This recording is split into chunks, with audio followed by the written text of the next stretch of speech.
Mr. Nicholas Steele, Minister of Health, leader of our national team faced with the arduous task of keeping our nation COVID-free. Senator Christopher Diali, private sector representative in the Senate.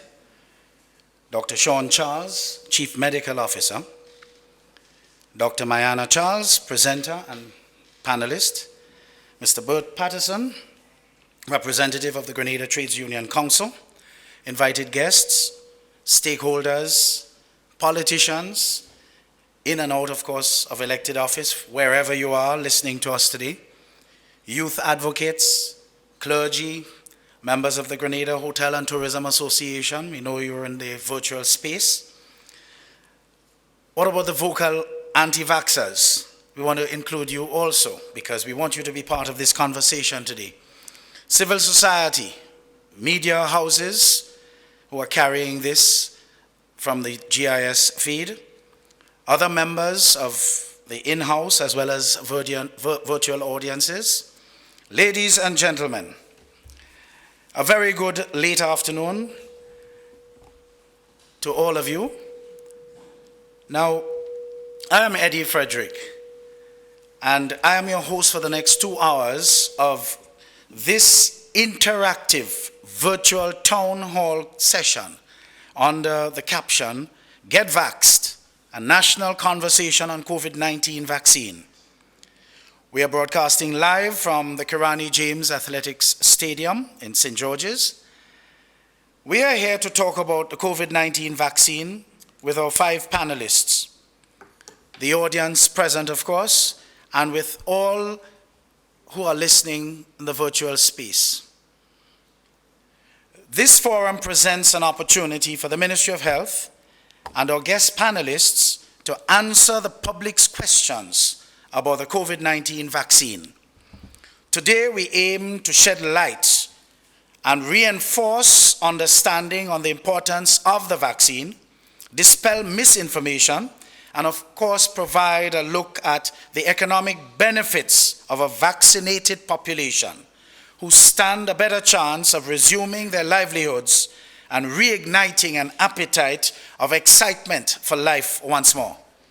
We want to hear from our live Facebook audience and of course from our in-house audience. Do hit the share button when you start joining us in the virtual sphere so that everyone can be really and truly put in touch with this conversation through good information, not misinformation, but good information that will help energize you to do the right thing. We must say, so far, so good. There's no room for complacency in Grenada, and hence this national conversation to ramp up interest in us becoming vaccinated. My role here today came about from a public challenge that I delivered to the government to incorporate nationals like myself who are believers in the vaccination process, who may not otherwise share interest in their politics. I did so through the 56th edition of my regular weekly Thursday Facebook Live edification program, aired at 10 a.m. When Minister Steele called me, our conversation was short, as I readily accepted because I think it's important for us to become part of the solution as against continue being part of the problem. I have already taken my first jab with little to no adverse effects and shortly will take my second. In order to ensure that we are able to address key areas relating to COVID-19 vaccines here today, we have separated today's event into categories. On the screen, you will see the categories and a brief description of what they are. Each panelist will present on the assigned issue, and then we'll open for questions from our in-house as well as Facebook audiences for a particular category. We will also open the floor at the end of the evening session for just a few more questions. I want you to kindly limit your questions to 30 seconds if you can. We're not going to be rigid, but at the same time, if you can, we would appreciate that. And of course, we want you to be respectful of everyone who are members of the panel here today. You know, we have a habit when we do not agree with someone, we tend to increase the volume and, of course, the attacks. So we need to, if we could sanitize that. We want your mobile phones also to be on silent so that we don't have any undue, disturbances. And usually something as interactive as this and impactful as it promises to be will end with a social. Just to let you know, these are not normal times, and therefore mingling is not encouraged.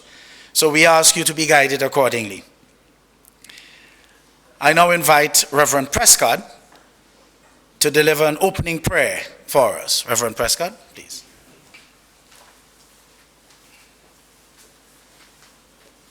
Thank you, Mr. Chair. Good evening to the persons at the head table. Let us go to God in prayer.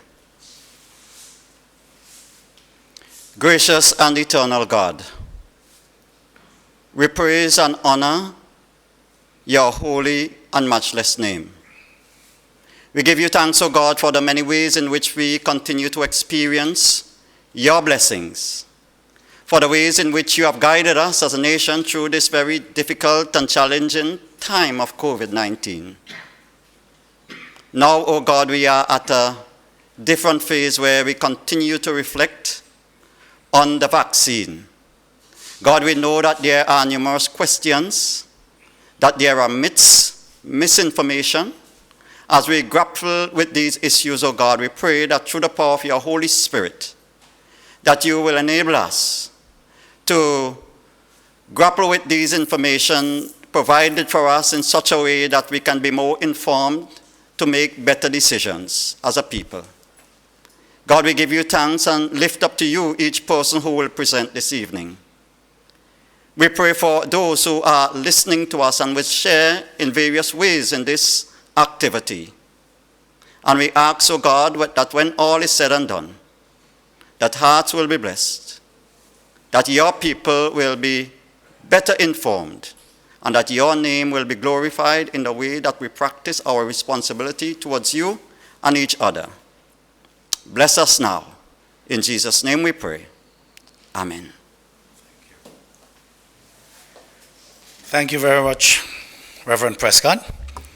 We now will have the playing of the National Anthem, this being a national conversation.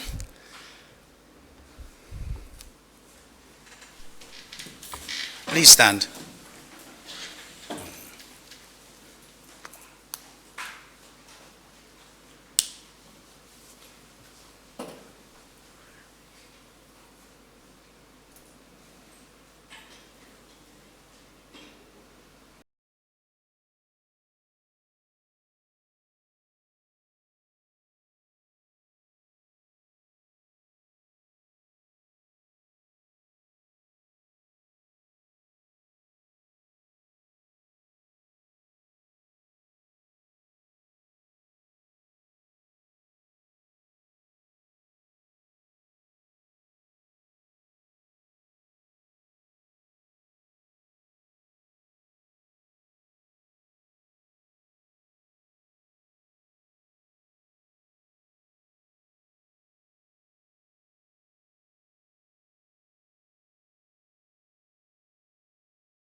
Thank you. Be seated.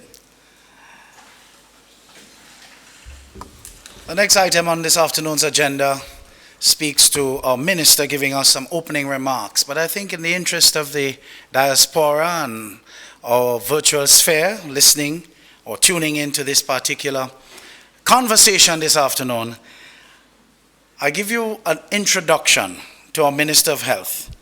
He has been working tirelessly with his team faced with the arduous task, as I said earlier, of keeping our nation COVID-free. Minister Nicholas Steele attended Westmoreland primary and secondary schools, where he excelled academically, earning the distinction of Island Scholar of his year. He went on to Northeastern University in the United States, where he majored in international business and political science. Upon his return to Grenada, he became very engaged in developing and managing various business enterprises, to include Steele's Auto Supplies. In 2011, Mr. Nicholas Steele entered politics and ran for and won the constituency of the town of St. George under the New National Party's banner in the 2013 general elections, and was appointed to serve the Dr. Keith Mitchell cabinet as Minister of Foreign Affairs and International Business. In November of 2014, he was appointed Minister of Health, Social Security and International Business. In the 2018 general elections, he contested and won the constituency of South St. George, and was again appointed as the Minister of Health, Social Security and International Business. He has held the health portfolio throughout the COVID-19 pandemic, managing the Ministry of Health and helping to safeguard Grenada, Carriacou and Petit Martinique. In 2019, Minister Steele was elected to the Executive Council of the World Health Organization, the WHO, during the 74th Annual World Health Assembly. This provides Grenada with a greater influence in the global health arena. I now invite Minister Steele to share a brief statement on how COVID-19 has disrupted lives and economy right here in Grenada, and to help set the stage as to why we are here today. Minister Steele. Thank you, Eddie, my dear friend, Master of Ceremonies. And let me recognize the individuals at the head table, our Chief Medical Officer, Dr. Sean Charles, Ms. Mayana Charles, Senator Christopher Diali, Burt Braffett, my dear friend, Burt Patterson, my dear friend from Trade Union Council. You have to forgive me, I'm spending quite a lot of time with Dr. Burt Braffett these days. Yes. Ladies and gentlemen, all of the audience, members of the media, those of you who are joining us on social media, wherever you may be, let me thank you for taking the time to join us on this most serious issue. It is my expectation that this afternoon we will discuss COVID-19 in general, but vaccinations in particular. We have been through a lot as a people, as a nation, whether we have been here in Grenada or those of you in the diaspora. That is most definitely a common thread. As such, over the past year, we have to recognize that we have become a very anxious people, a very cautious people. We have been bombarded by misinformation and disinformation. And as a government, we have had to try as best as possible to decipher and clearly give messages to you, and remain as best as possible a source for what is correct, what is true, what is accurate. But we also as a government have to recognize that you have a choice as to where you go to get your information. During this period as well, we as a government have had to make some of the most difficult decisions ever. I do remember the closing of the borders as being one of the most difficult decisions I've ever participated in. And I am sure our Prime Minister will say the same. Mothers were separated from children, husbands from wives, brothers from sisters, Grenadians prevented from coming home. But we were not unique in this. We saw many other countries, many if not all of our OECS and CARICOM countries did the same. In fact, some of them still have their borders closed. And for them too, I recognize that it would be and continues to be one of the most difficult decisions. As a result of that and the various other measures that we have had to take, there's been significant cost on us all. Psychological, financial, and as I said earlier, as a result of that, we have become a very anxious and cautious people, rightfully so. Rightfully so.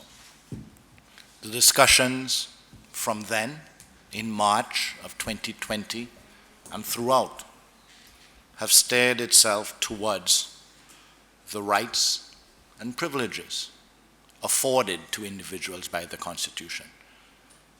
So I look forward to members from the head table addressing that this evening, the rights and privileges and the exceptions within the Constitution.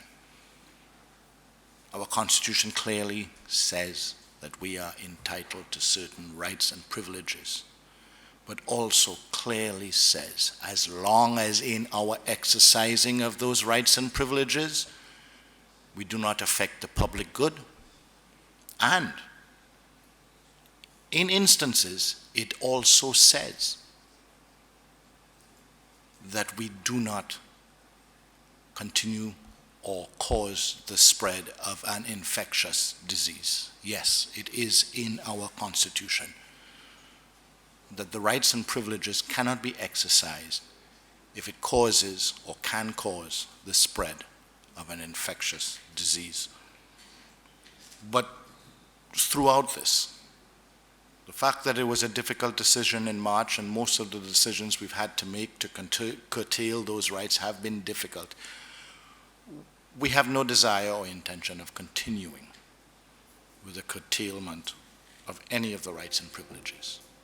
What has been difficult in recent times is, as a member of cabinet, as an elected official, and as a proud Grenadian who holds just as much as any one of us here the respect and will defend those rights and privileges. What is difficult for me to understand recently is we have the right to practice our religion,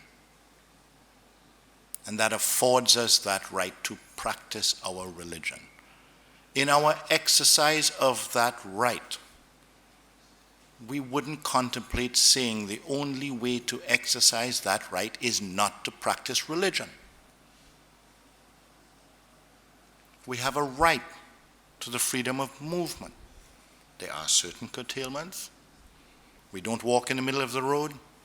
We don't drive on the wrong side of the road to protect the public good. But in our exercise of that right of freedom of movements, we don't say, we will not move about. And that is our way to express our right. We have a right to safety and health.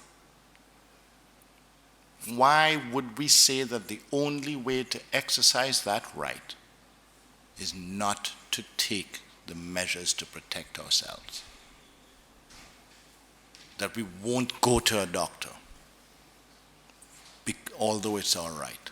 That we will not access our health care. That we will not access our vaccines.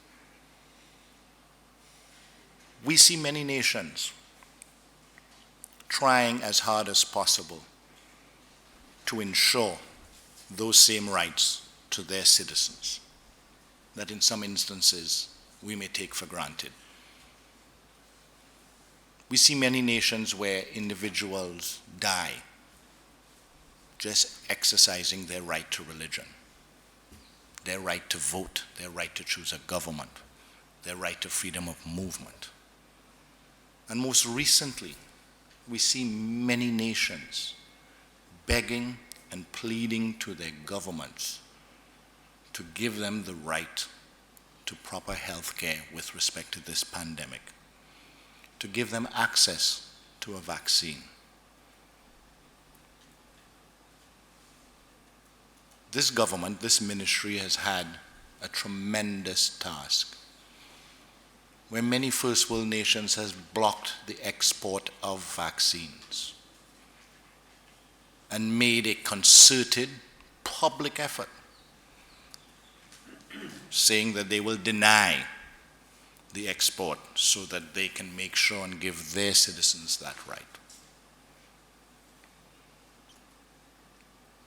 We have still been able to push through on that and get access to vaccines. Not just Grenada, but CARICOM. So it is sometimes disturbing and frustrating when, with all of that, individuals believe that, and I respect their choice, that the only way that they can display their right is to deny themselves the access. And that there are some individuals who, in the exercising of their right to freedom of speech, choose to use that right of freedom of speech to deny individuals or persuade individuals not to access proper health care, proper protection.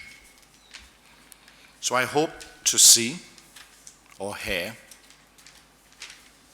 discussion and discourse on this, on the right to protect ourselves, on the right to reopen our economy, on the right to protect private property, whether that private property is a business or a home, on the right of association and safe association, the right to be able to commingle with our peers safely and not have one or two of our peers jeopardize us in our exercising of that right. My brothers and sisters, we have done well. We have prevented as best as possible throughout most of 2020 COVID-19 coming to our shores. And when it did, we isolated it and got rid of it. And we have gotten back to a new normal, but an uncomfortable normal, an unacceptable normal. We are seeing a light based on recent announcements being made, not just about our near and dear Grenada, with respect to St. George's University, but we are seeing other announcements worldwide. Countries who have achieved an adequate or an acceptable, or on the way to achieving an adequate and acceptable level of vaccination, having a tremendous decrease in death rates, being able to afford their citizens more freedom of movement. So there is a light. None of us can deny that there is a light. What we need to do as a people is to decide for ourselves collectively whether that light is a light that will shine on us, that we have not been able to achieve the final hurdle, or whether that light is the light at the end of the tunnel that will get us through this. And the choice is yours, because we are a democratic society. So I look forward to hearing from all of the stakeholders here in speaking to their positions clearly and to the sectors that they represent, and to the rights, privileges, health and safety, and as to whether that light will be the light that shines on us as to what yet we are to achieve with respect to COVID-19, or whether it is a light at the end of the tunnel. Thank you.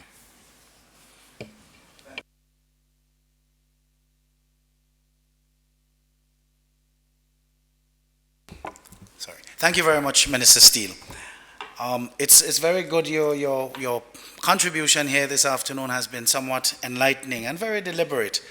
Of course, questions have started coming in, but I'll just give you a chance for now so that you can breathe, because what you just said there was quite, we need to take it in. We need to take it in.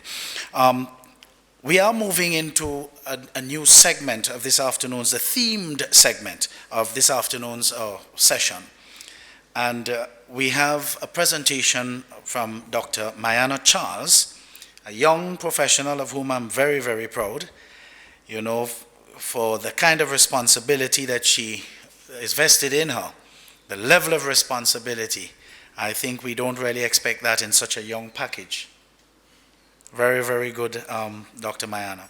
Now, she is attached to the Ministry of Health and is currently assisting the Chief Medical Officer with the COVID-19 response and other public health related matters. She is also a clinical preceptor and part-time demonstrator, advanced simulation facilitator in the Department of Clinical Skills in the School of Medicine at the St. George's University. Dr. Charles recently completed a Master's of Public Health degree and is currently, doing some research focused on assessing occupational exposure to neoplastic drugs among healthcare workers and reducing the gaps in the cascades of care for diabetes and hypertension. This afternoon, she is going to be addressing what is the COVID-19 vaccine, how it works, of course, busting the myths, and at the end of the session, we will take your questions. Dr. Charles, welcome. Thank you. And a pleasant good afternoon to the fellow panelists, to our live and viewing audience. Welcome to this National Forum on COVID-19 vaccination. I would first like to start by saying that Grenada has so far done an exceptional job with the COVID-19 response. To date, we have recorded a total of 160 confirmed cases of COVID-19, with 1 death, 6 hospitalized cases. Globally, however, that number is significantly higher, with over 140 million recorded cases, and COVID-19 has claimed the lives of over 3 million persons. Now, thankfully, we are in a period of vaccination. And vaccination is considered one of the greatest achievements in public health. And it is one of the most effective ways to end this pandemic. It is one of the most effective ways for us to have some sense of normalcy again, right? And today it is my pleasure to present to you what is vaccination, how it works, and to address the misinformation surrounding COVID-19 vaccines. Vaccination, right, in the simplest terms, is basically the act of introducing a vaccine into one's body to produce immunity to a specific disease. Now, immunity is simply protection from an infectious disease. So let's say in the case of the Astrazeneca COVID-19 vaccine, what that vaccine does is basically produces immunity to the virus that causes COVID-19. Now, COVID-19 vaccines, from the inception, there has been a lot of misinformation surrounding vaccination. But I would like to assure persons that the vaccine has been proven to be safe and effective. It has went through all the rigorous processes that any other vaccines have went through, and other medicines. To date, the COVID-19 vaccines authorized for emergency use by WHO includes Astrazeneca, Moderna, and Pfizer. To take a closer look at the Astrazeneca COVID-19 vaccine. Now, this vaccine was developed by a collaboration between Oxford University and the British-Swedish company called Astrazeneca. It is a non-replicating vaccine. By that I mean, when you get injected with that vaccine, it does not multiply in your body, right? It uses a technology, what we call viral vector, which I will discuss further along in the presentation. And the technology used in this vaccine is not new. It is a traditional technology. It has been used before in other infectious diseases like tuberculosis or TB, as most of us know it, malaria, and Ebola. For this specific vaccine, 2 doses are required, and it is recommended 8 to 12 weeks apart. And again, very important, clinical studies have demonstrated that the vaccine is safe and effective. Now, with this vaccine, as other medication and other vaccines, some persons may experience some side effects. The common side effects with the COVID-19 Astrazeneca vaccine, by that I mean 1 in 10 persons will experience those side effects, include arm pain or pain at the site where you got the injection, feeling feverish or chills, fever, joint pain, muscle aches, feeling tired or fatigue, and headaches. Now, side effects is not a bad thing. It indicates that your body is responding. It indicates a good immune response. And the side effects are short-lived and it is minor. How vaccines work. Now, this is very important. And I'd like to start back by addressing one myth, right? When you get a vaccine, you do not get the virus. What you get is protection against the virus, right? So that is what you get when you get a vaccine. Now, vaccine, when you get that injection in your upper arm, your body's defense mechanism, what we call the immune system, basically responds to the vaccine the same way it will the real germ, and by making proteins called antibodies. So that if you become exposed to the real germ in the future, to the actual germ, in this case, in our current situation, the virus that causes COVID-19, your body remembers it. Your body remembers how to destroy it, so you do not get sick. All right? Now, I just want to take a closer look at how the Astrazeneca vaccine works. Now, as I mentioned before, the Astrazeneca vaccine is a viral vector vaccine. But before I get into that, I'd like persons to understand how the COVID-19 virus itself works. Now, this virus has little projections on its surface, what we call spike protein. And these spike proteins is basically what the virus uses to attach to our cells and enter our bodies. And once the virus does that, it enters our bodies and it starts multiplying. Now, the AstraZeneca vaccine is made of a weakened version of another virus that is not harmful to us, right? Once injected, our bodies produce antibodies against COVID-19 so that if we become exposed to COVID-19, we have protection and we do not become ill from the disease.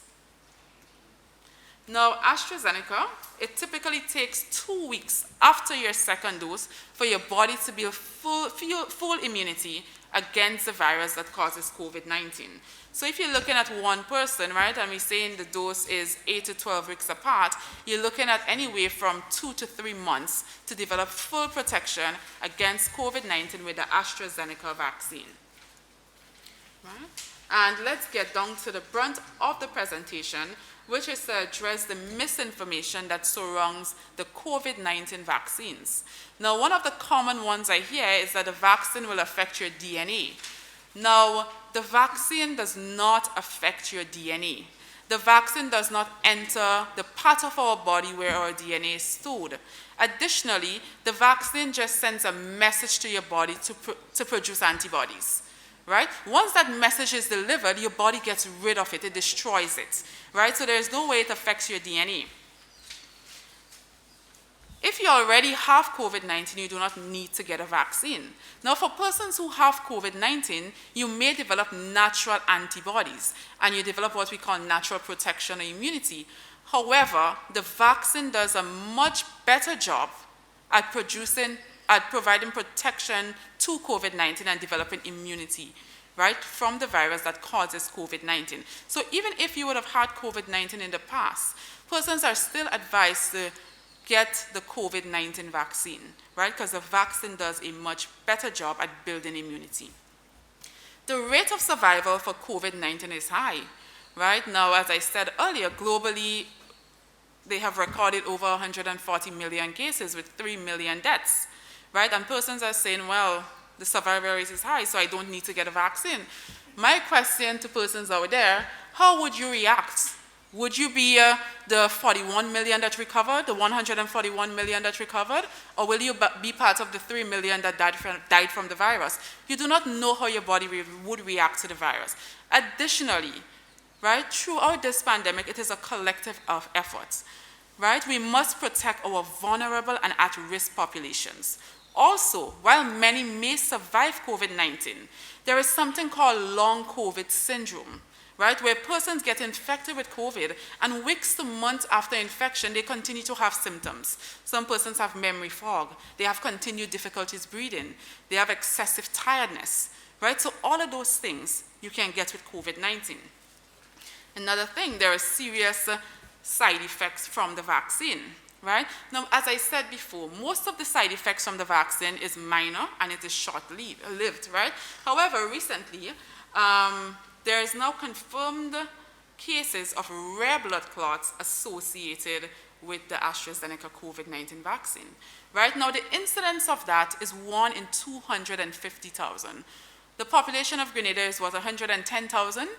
So there is a chance that if the entire population is vaccinated, nobody will end up with this very rare outcome. Additionally, and very importantly, if you get COVID-19, you are 180,000 times more likely to get a clot from COVID-19 than from the vaccine, right? So I'll repeat that, right? The incidence of the clots with the vaccine is 1 in 250,000. With COVID-19 is 180,000, right, in a million. So you're much more likely to get a clot if you get COVID-19 than if you get a vaccine, right? Now, a lot of people say we don't know what is in the vaccines. Now, each manufacturer has published all of the ingredients in the vaccine. It is publicly available, right? All the components in the vaccine is there for public knowledge. The vaccines will make you infertile. Now, the vaccines does not cause infertility. It does not cause miscarriages. It has not been associated with any of those things.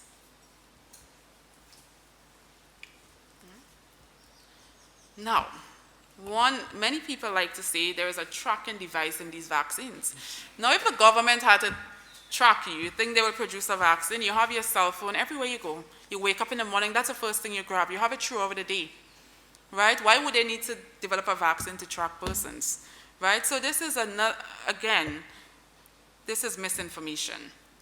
Now, another thing persons say, you do not need to wear a mask after receiving the vaccine. Now, after you get a vaccine, remember, this is a collaborative effort, right? You still need to wear a mask around others and in public after getting vaccinated because, again, after vaccination, you take 2 weeks after your second dose to develop full protection, right? You can still transmit the virus, so you have to still protect the ones around you. And the last one I will address is that the vaccines were rushed and are unsafe. Now, earlier in the presentation, I started by saying the technology used in the vaccine is not new, right? This technology has been used before in other vaccines, right, to create protection against other diseases like Ebola, TB, malaria, right? Now, additionally, the vaccine was not rushed, and the vaccine is safe and effective. All the safeguards that is done in any other vaccine was applied here with the COVID-19 vaccines. Additionally, there was immense funding available for research and producing the vaccines, and the steps were done simultaneously. Hence the reason that we were able to develop the vaccine at a much faster rate. Right? And the most important questions people ask, why should I get vaccinated? Now, based on what we do know, the risk of vaccination, right, the benefits of vaccination, significantly outweighs any risk, right? The vaccine is safe and effective. It will protect you from getting hospitalized. It will significantly protect you from getting seriously ill with COVID. It will protect you 100% from death from COVID-19, right? The vaccine will protect the people around you, right? And it will also help end this pandemic and bring us back to a state of normalcy. I am not safe. You are not safe until we are all safe, right? So let's get vaxxed because it is our best shot. Thank you.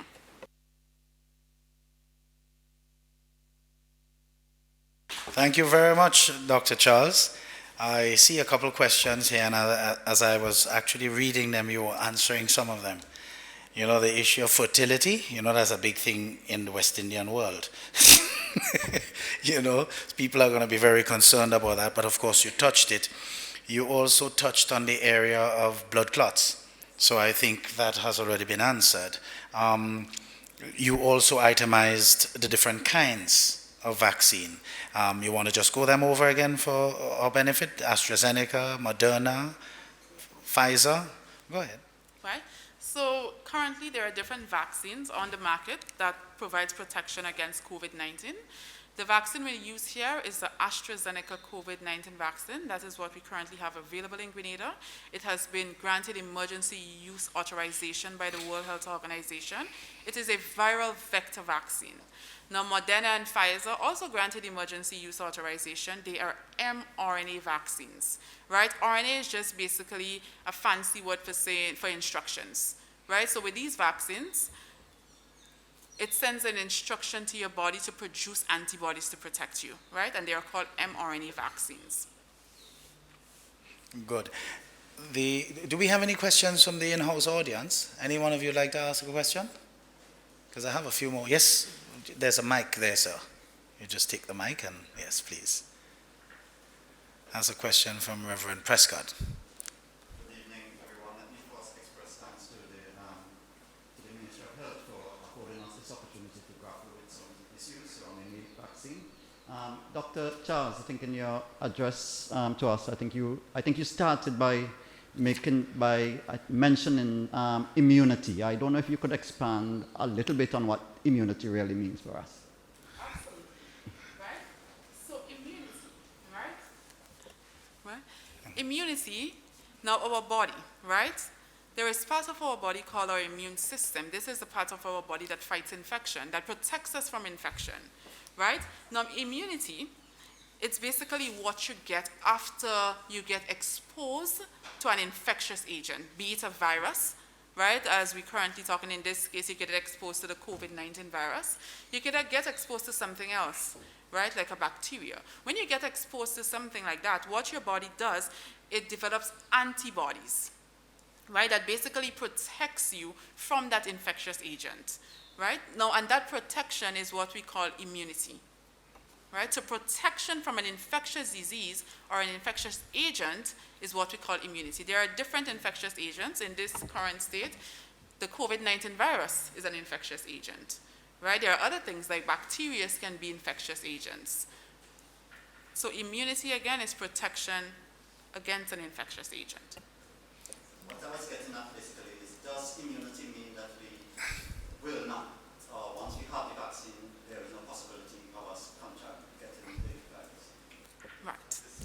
So, good question, right? Immunity, what it does is produces protection against a virus. Natural. Right? So that if you become exposed to the virus, your body already knows how to destroy that virus. So when you do become exposed, you do not get sick. You don't end up hospitalized from the virus. Right? Because your body already knows how to destroy it. Good. There's another question here that has just come up. The first part, of course, you dealt with as to whether it's a cure or not. But the second part, if someone gets sick and die, would the government or the pharmaceutical company be responsible for their death or sickness? And could the government or any other person force anyone, to take the vaccine? I don't know which one of you tigers would like to take that question. Maybe I can try to discuss that or so, and I'm sure my CMO will take up some of it as well. What about somebody dying from COVID-19? Shouldn't the person who asked that question be concerned as well? What would happen? What sort of support would that person have if they died from COVID-19? What the government is saying is that we want to minimize any and all deaths as best as possible, and that we are certain that the chances of fatality from getting COVID-19 are far greater, thousands of times greater than the chances of death with vaccine. So in the public good, in the best interest, we are asking you to join us in what we have done as well, in terms of take the course of least probability of death. It's minuscule compared to, it's almost a given, 1 in 100 we're seeing. When we had 150 cases, we had our first death. If we have 150 more cases, it's most likely that we will see second, third, fourth, fifth.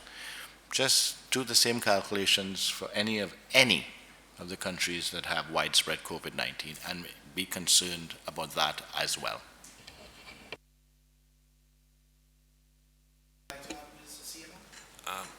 Yeah, maybe I can add.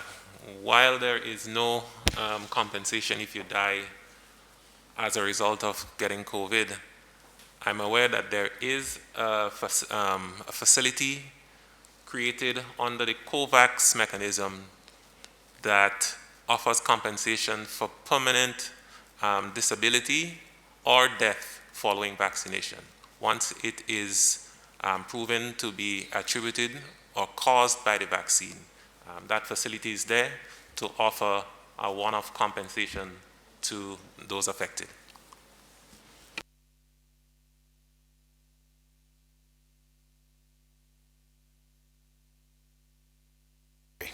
Sorry.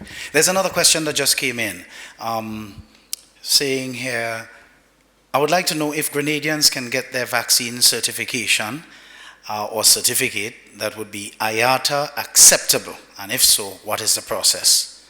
This is a person who missed traveling.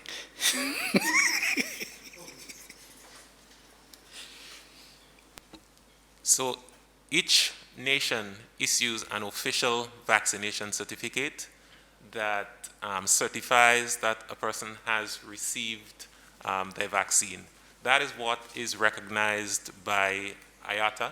That is what is recognized by most nations. So someone who has been vaccinated will receive an official vaccination certificate from our Ministry of Health that proves that they have been vaccinated.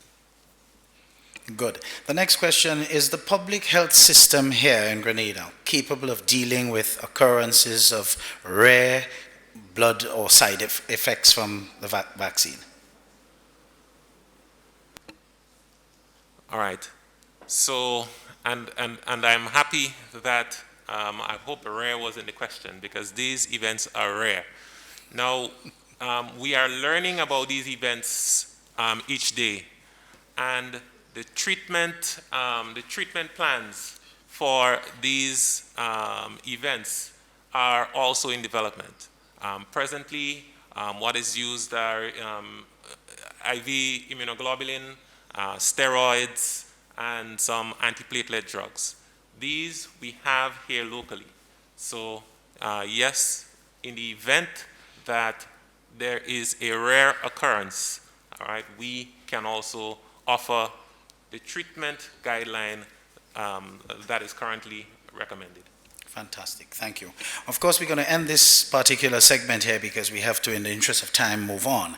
But of course, the questions are already in the pool, so the Ministry of Health authorities would be able to answer them over time. So I'd like to thank you, Dr. Mayana Charles, for your presentation, which seemed to have evoked some interest, you know, on social media and of course within the in-house audience here.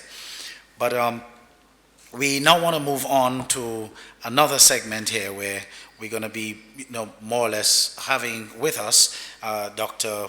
Sean Charles, who is basically our Chief Medical Officer. He attained his medical degree in Cuba. Upon completion of his studies, he returned to Grenada and interned at the General Hospital. A dedicated public servant, he first worked as a house officer and later as a district medical officer with, of course, the Ministry of Health for several years. He also holds a master's degree in public health with specialization in epidemiology obtained from St. George's University.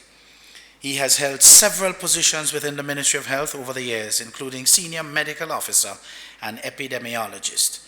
In 2020, At the height of the COVID-19 pandemic, he assumed the position of acting chief medical officer, using his expertise and knowledge of infectious diseases to assist in shaping policies to effectively protect our trial and state from the COVID-19. Dr. Charles will be addressing the campaign against COVID-19, an overview to include some statistics in our fight against COVID, progress to date on vaccination, Grenada's vaccination history, which I think is very, very important for us to hear and to be refreshed about, importance of vaccine campaign as part of the overall fight against COVID-19. And of course, we'd open the floor for some more questions again. Dr. Charles? Thank you. I want to say a warm good afternoon to my fellow panelists and to the viewing and listening audience.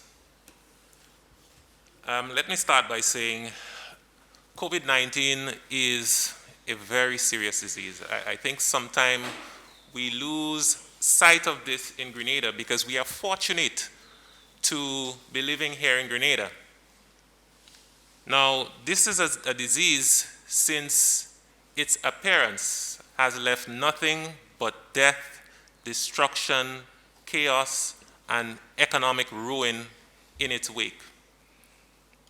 Now, we have largely been successful through the dedication and the hard work and, in some sense, the stubbornness of us, because we are intent on saying that this will not happen here.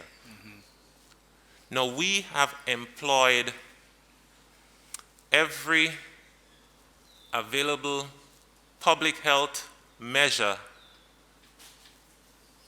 to attain this goal of keeping everyone safe. We have used aggressive public health measures. The surveillance at our ports of entry has been significantly strengthened. Our ability to contact trace has been significantly strengthened as well. We have used the principles of isolation and quarantine, public education. We have invested significantly in lab technology. At the start of the COVID pandemic, we did not have the capacity to conduct molecular testing. But we quickly had to develop this early in the response to this pandemic because we recognized that we needed to have everything at our disposal to address this pandemic. We have had some very good partnerships, both locally, regionally, and internationally. Ministry of Health and St. George's University and Caribbean Public Health Agency and Pan American Health Organization and WHO. Through these partnerships, we were able to ensure that Grenada was one of the first small islands in the Caribbean to start molecular testing to identify COVID. That partnership started with SGU and still continues. We have strengthened and we have educated the public on all of the infection control measures, such as the wearing of the masks and the distancing and the sanitization and the avoiding crowding and all those other things. But we have also had to rely on some restrictions, such as the limitation on activities, the curfew, the travel restrictions, the closures of schools and businesses. All of these have been public health measures that we have resorted to make you safe and to ensure that we can enjoy comfort that we do now. But there are many things that we must consider because as we can see, our population is so comfortable that COVID seems to be a second thought, or maybe not a thought at all. Because when we see some of the activities that persons are engaging in, and we know that they are frankly dangerous with regards to this disease, it makes us wonder. We know that this pandemic is far from over. I mean, every time you turn on your news, you see cases are rising every day. Look at what is occurring in Brazil and in India, and you would remember that it was through a generous donation from the government of India that we were able to start vaccinations early. But look at the situation that is unfolding in India. All right, it is beyond belief. It is frankly distressing, and our thoughts and prayers go out to them. We must remember that Grenada is surrounded by countries who have community spread. You name all of the countries that are around us. Name each one, all of our closest neighbors. They all have community spread of COVID. And we have daily links between these countries. We have not really had a significant outbreak here in Grenada. We had one spike in December last year. It was confined to one site. We did not have widespread distribution of disease around the country. So the majority of us have never been exposed to this disease. So it means that we are vulnerable. We did not build immunity, some level of immunity, as a result of being infected with the disease in the past. So we are vulnerable, all right? If exposed, we can get really sick. Now we also understand that many persons are tired. They're tired of the lockdown. They're tired of the restrictions. They're tired of not being able to work. They're tired of not having their children go to school. They're tired of simply not being able to do the things that they normally are, that they are accustomed to. This must be taken into consideration as well. We understand. We note the high level of complacency, as I've mentioned before, but we also note vaccine hesitancy, all right, which are two things that are working against us. Because if the majority of us are vulnerable, because we have never been exposed to disease in the past, and we are hesitant to take the vaccine to offer us protection, then we are heading on a path for disaster. It means that an outbreak can easily occur here and affect those of us who are not protected. What does the Ministry of Health want? We still are fighting hard to prevent the importation of COVID into Grenada. All those measures at the ports of entry and all of that, they continue. We want to prevent this disease from entering into our communities and establishing itself and going from person to person and making us sick and sending persons to the hospital and causing death. And of course, this would result in a surge of persons heading to our health facilities. Because we know the health infrastructure and the resources that we have to work with, we know that we have challenges. We have challenges in personnel, we have challenges in material, in finance. Because we know that we have all of these challenges, we worked extra hard at prevention. Because we know that it will not take much to overwhelm the General Hospital, or the Princess Alice Hospital, or the Princess Royal Hospital, we worked exceedingly hard at prevention. And that is the reason why we were so successful. We invested a lot into prevention. because we want to prevent hospitalization, we want to prevent deaths. And we recognize that now there is a safe and effective, scientifically proven public health intervention to prevent persons from falling sick, prevent them from overwhelming our hospitals, and to prevent them from dying, and that is vaccination. Every country in the world at present, their top public health priority is to get as many of their citizens vaccinated as possible against COVID-19 so that we don't have persons falling severely ill and we don't have persons dying. And it is our priority as well. We will continue working at prevention,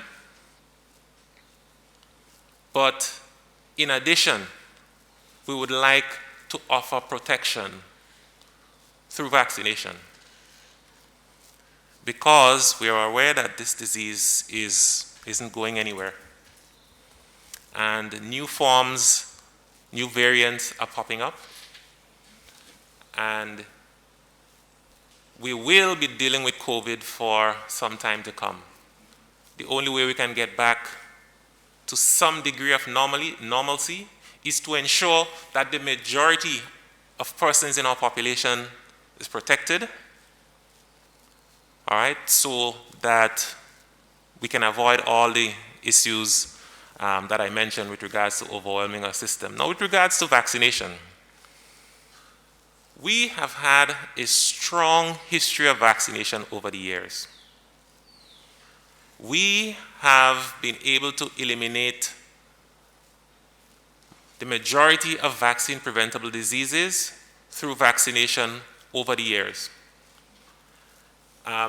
We can no longer remember persons dying or being paralyzed by polio. Certainly in my medical career, I have never seen a case of polio. I've never seen a case of measles. And the reason for that is because we have vaccinated. We live in the Americas, and this is the first and the only WHO region that was certified to have eliminated measles, to have eliminated congenital rubella, to have eliminated polio, and all of these were as a result of vaccination. Now, Grenada has maintained high vaccination coverage up to about, let's say, between 7 to 10 years ago. We were above 95% up to around that time. And simultaneously with the drop in coverage was the rise in vaccine hesitancy and the rise of social media.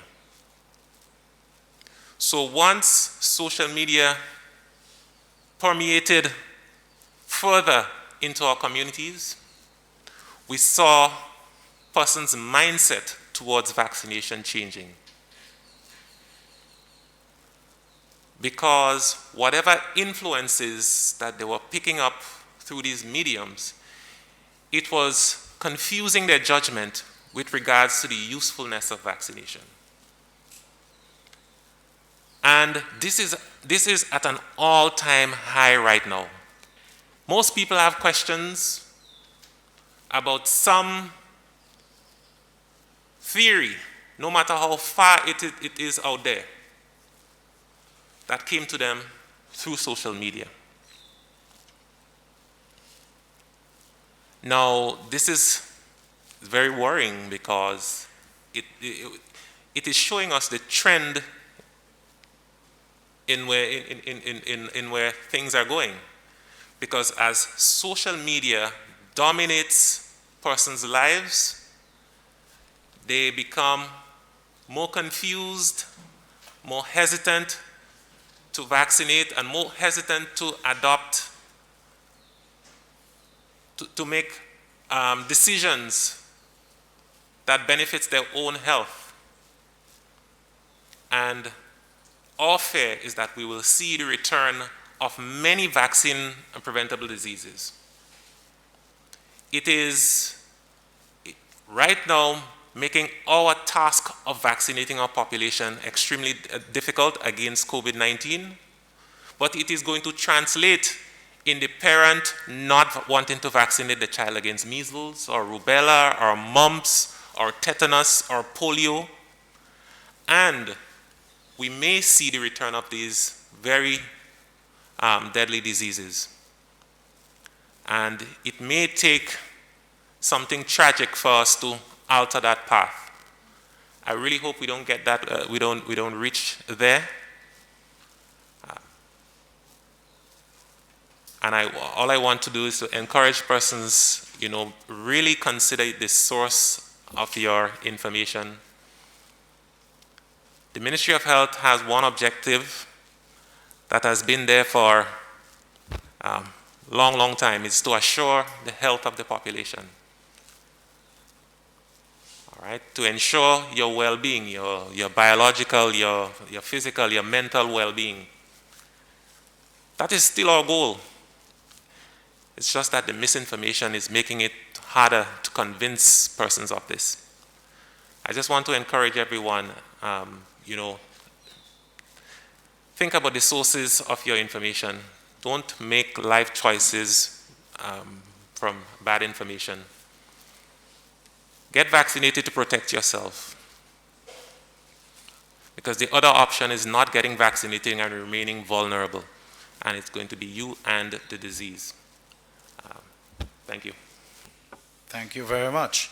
Thank you very much. There are 5 questions here that have been sent in for you, Dr. Charles. No long-term safety testing has been done, so how can you claim this is safe? All right. So, to date, over 800 million persons have been vaccinated with vaccines against COVID-19. Now, when you add up all of these, all right, it speaks a lot. Because if there were severe adverse events that were supposed to be so common, after vaccinating over 800 million persons, you would expect them to be more common.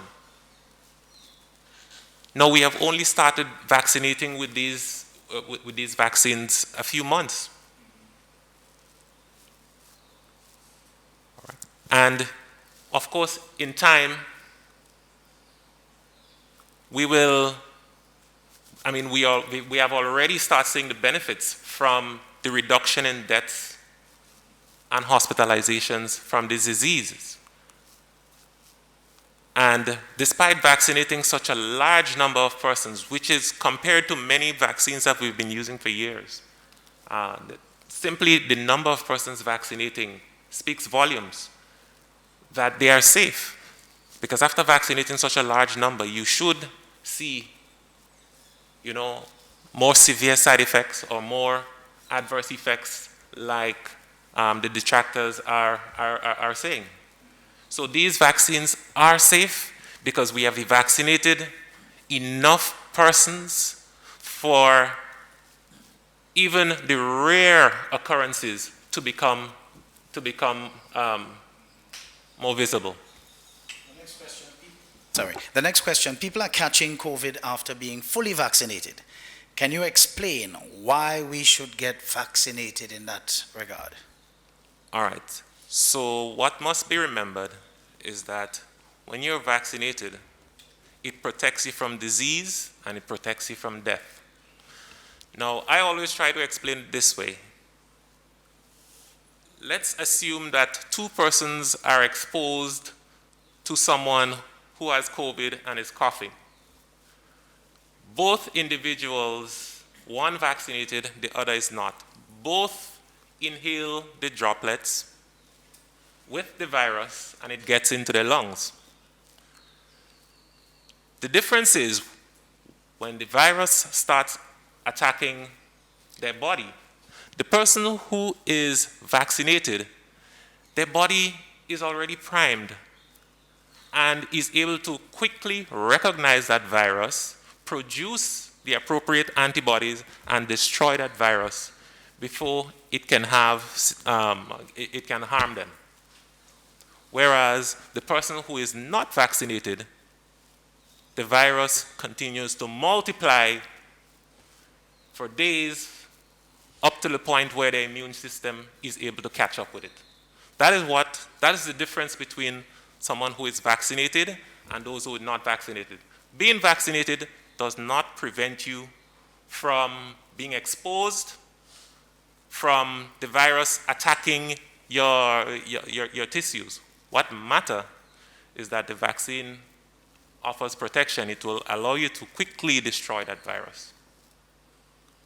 Yeah. Eddie, if I can just add to sure. that, what isn't being said by the detractors is that with all other vaccines, no vaccine prevents a virus from entering your body. The vaccine teaches your virus to deal with your body.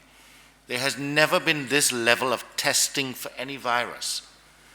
Frequency and regularity of testing for COVID-19 has never been done for polio, measles, tuberculosis, any other. But the science will show that if you've been vaccinated for measles, polio, etc., it doesn't prevent the virus from entering your body and therefore with a similar test testing positive. It prevents the virus from killing you. And that is the same thing here. So people will test positive for COVID after being vaccinated. The same way, if we use similar tests, similar frequency, etc., people will test positive for polio or measles if they're exposed to it. But it will not kill them. Final question. It's a two-part. Does the CEMO feel that COVID vaccination should be mandatory in Grenada? And what does herd immunity in Grenada look like? Well, the CMO feels that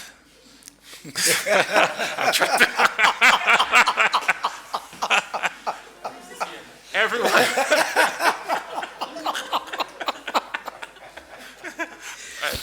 We anxiously await your response, sir. Yes. So I strongly encourage every eligible person to take this vaccine. All right? I strongly encourage. And incidentally, I got my second dose last week, Tuesday. So I have already received my 2 doses. So I want to encourage everyone to do like me because I know the benefits of this. I do not want to experience the horrors that I have seen. All right? So I encourage everyone. I don't remember the second question. Herd immunity, what does it look like? Right? So herd immunity is when you have enough persons in a population that is protected from a disease. All right? They're immunized so that it is unlikely for that disease to enter into that group of individuals and spread to persons who are not immunized. So if you have sufficient persons that are surrounding you, it's as if they offer protection to the few persons in the community that have not been immunized. That varies by disease. There are some diseases that when you need a large number of persons immunized, such as highly contagious diseases such as measles, you need around 95%. For COVID, it's somewhere maybe between 60 and 80%.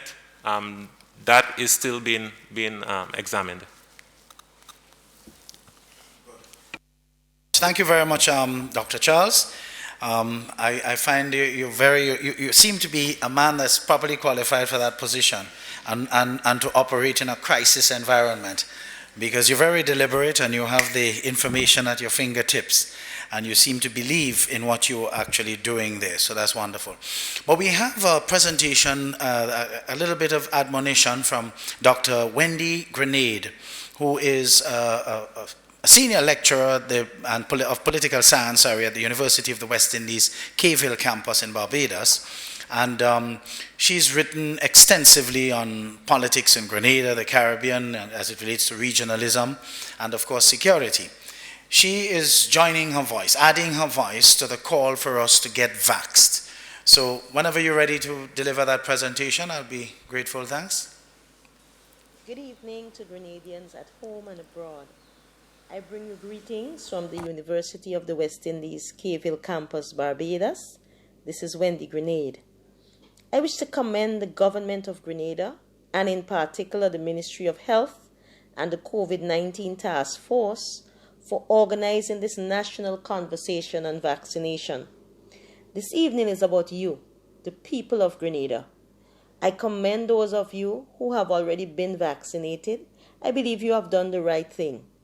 To those of you who have questions and concerns, your questions and concerns are valid. Perhaps you feel caught in the war between the virus and the vaccine and you are uncertain. You may be asking, what are the real benefits? Can I be harmed? This is an opportunity to participate in an important national dialogue. Raise your questions, express your concerns. Take advantage of this moment to equip yourselves with information. In fact, accurate information is a weapon in the fight against this deadly virus.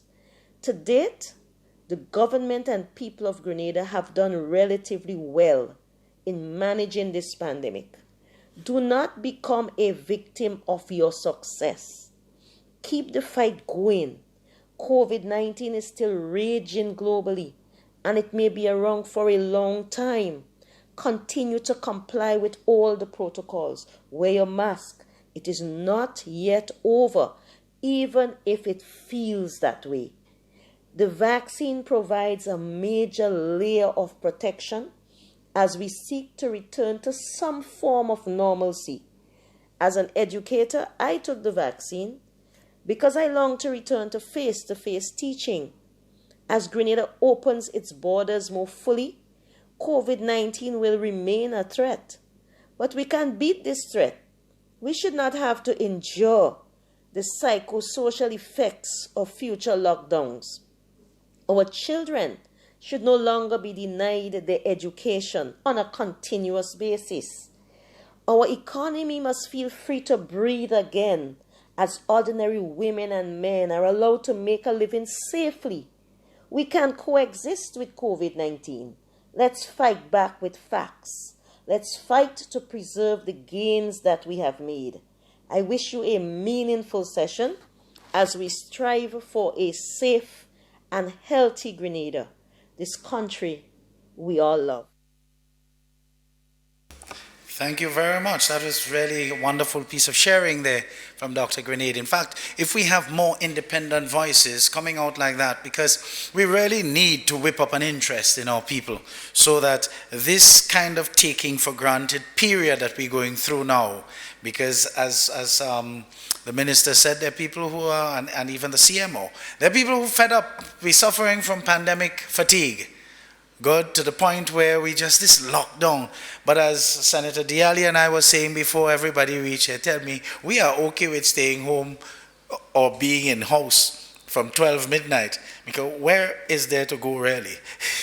You know, we want to be careful at this point in time, and we see what's happening to Trinidad, we see what's happening to Barbados, we see what's happening around, and yet for all we want to dive headfirst into the complacency sort of atmosphere, so we have to watch that.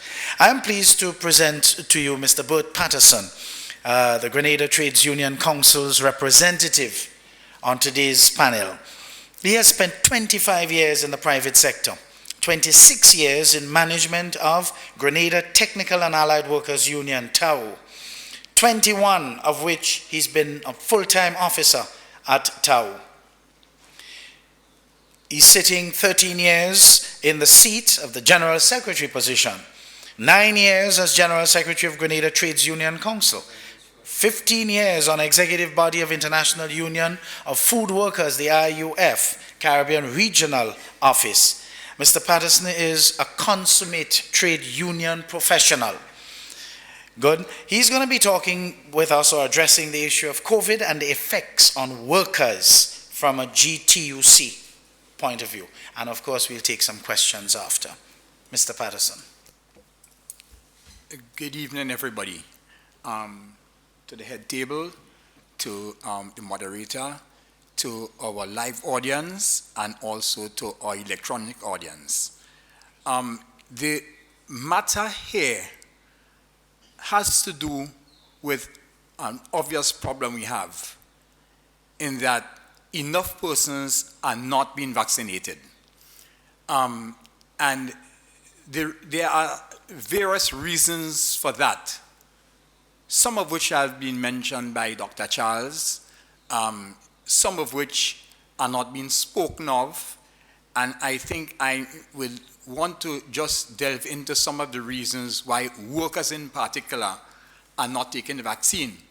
And you must first look at the effects of the COVID-19 on workers. And we all know when this started, around the third week of March 2020, unemployment immediately skyrocketed. In fact, we had all the workers in the hotel, restaurant, catering, cruise tourism, construction, transportation, vending, self-employed services, farming sectors, among others, suddenly not receiving any earnings. So I would say that the persons who had the most difficult period would be the workers who were unemployed. Luckily, some workers in the public service and some essential workers and also some workers in the formal private sector did continue receiving earnings. But there were really negative effects, and I will just shortly run through some of them. These were the effects of not directly COVID, because they were not sick, but what resulted from the pandemic and how it affected workers and got them pretty much dissatisfied. So, for example, the first problem came up that was sort of public with the arbitrary forced vacation and loss of vacation. That would have been in the press, so most persons would have known about that. A little less known would have been arbitrary reduction in pay. And to say arbitrary, it would mean that with no discussion, persons, some worked the same hours and lost pay. We also had the demands for increased working hours and in some cases reduced working hours. Some with no reduction in wages, some with reductions in wages. We had unsafe working conditions directly related to COVID. There would have been several weeks and months when essential workers would not have had the proper equipment and safety protections that were needed. We also had the loss of customary benefits. People who would normally get transportation to go home would just no longer have transportation to get home. We had dangerous levels of stress and fatigue. We did have some situations where the union and employers had to seek counseling for workers. And we also had what I refer to as COVID inflation. A term I'm not sure if it's probably Mr. Diali might be the closest here to being some sort of an economist, but I think COVID inflation, in other words, when I went to buy a dry coconut week before and it got to $6, I could see no other reason for that than what I would term COVID inflation. Wow. No, all these, as I say, would not directly influence whether persons take the vaccine or not. But all these things build persons up to some sort of feeling that they don't trust somebody, things are wrong, they're not getting what they expect to be getting. And I will try to, in my short presentation, look at some of these areas that, well, may be looked at, may be corrected, and in that way, people may feel a little bit more comfortable in taking the vaccine. Now, we all know in this thing, we're hoping. And for those who may be listening electronically who are not local, that's the term in cricket when you just hitting balls wildly, right? And that is not based on inefficiency or based on lack of knowledge. We are just learning about COVID. So everything is new. We have not seen this before. We have not seen anything like this before. So it is just trial and error. A lot has worked because we have had one death in Grenada, so a lot has worked. I know Mr. Charles, Dr. Charles and Mr. Steele did indicate it was based on our efforts. Some may also be based on luck. So don't leave luck out of it. It could have been a lot worse. Right?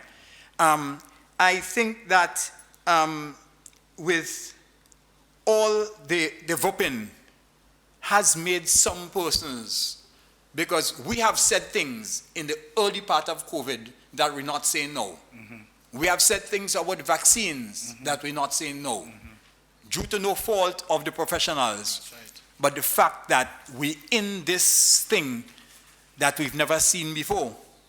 I think a lot of the resistance, and I'm laying on Dr. Charles here a lot, because the Facebook scientists, another term that has to be created, and that may not be people with any formal training, but the Facebook scientists, the history of vaccinations in countries with brown populations, black people, right? Religious beliefs, conspiracy theories, which you can't ignore anymore. I would say mistrust of government. Some people mistrust anything that is led by government. And we have this happening here also. There may be good reasons why, but just a general mistrust of government. And we also have mistrust of the employer. That one brings us to the most recent news items, which is the issue of mandatory testing, which several persons I think would have asked online relating to that, because it is the current question.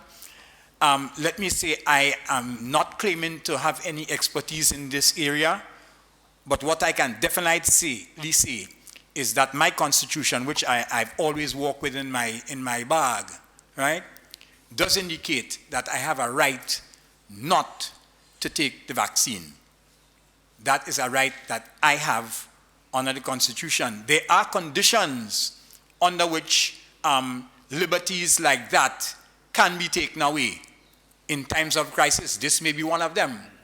But generally, you can't force me, you can't hold me down to give me a vaccine.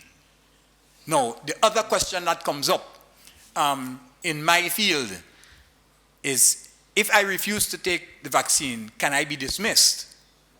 And the question to that, in my own humble opinion, is also no.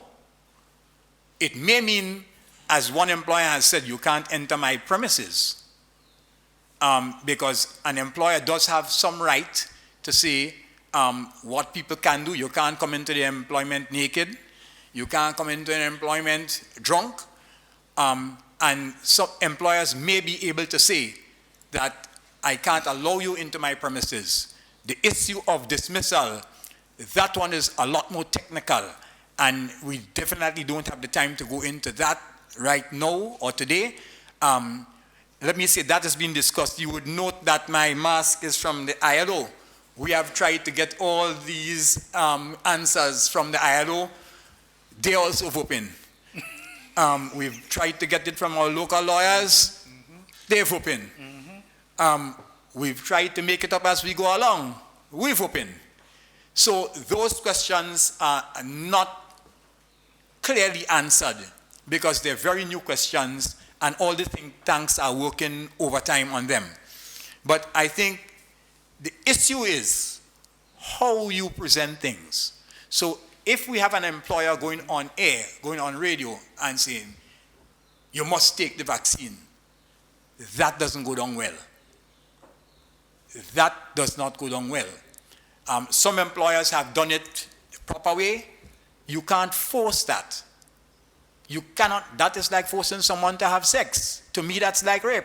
You can't force someone to take a vaccine if they don't want to take a vaccine. There may be repercussions. It may affect the person's income, employment, all that. But once you go down the line of force, then you automatically get resistance. And that has to be dealt with. Now, the issue of government, and Mr. Steele is here representing government. I must say that this sent me back to my constitution reading a lot, and there are probably, I won't go into the sections, there are probably 4 sections which addresses health crises, pandemics, etc., and where citizens can lose their rights. How that comes about, government decides. When that comes about, government decides. How bad that crisis has to be, government decides. But I think rather than the employers and the workers or the workers' representatives having to figure and fight that out, it probably would be helpful to government to take some leading role. No, I'm not telling Mr. Steele to go and say that I say to go do a state of emergency and everybody get the injection. I ain't said that. But what I'm saying that government has to take a leading role.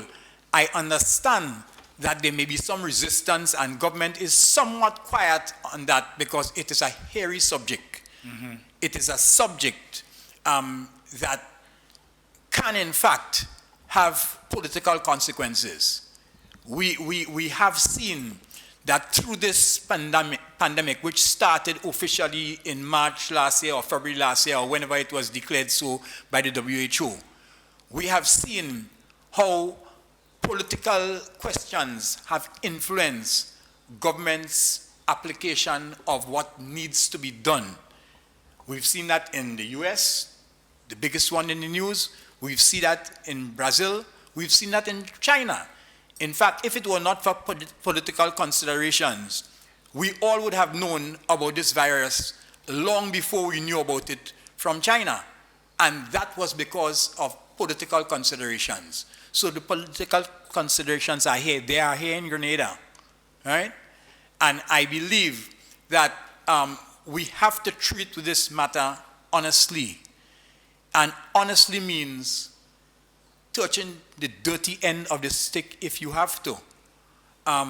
From us in the trade union movement, we have serious resistance at all levels.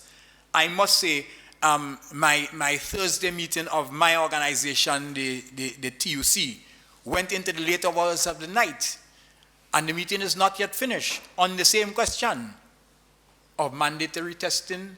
What is our position on it? Should persons be tested? Not tested, sorry, vaccinated. Let me say, I have been vaccinated. I can publicly say that I broke the line to get vaccinated. Dr. Burt would know something about me breaking that line. Right? But because I saw it as possibly the only way that has been put forward so far that could probably assist in the nation not getting seriously sick. So I am not here to be a full proponent of, because one has to make up that decision on their own, whether they're vaccinated or not. But I could only ask that all the parties involved, the individuals, the government, the employer, look at the problems that brings the resistance to people not taking the vaccine, a lot of which is not spoken of, let me say.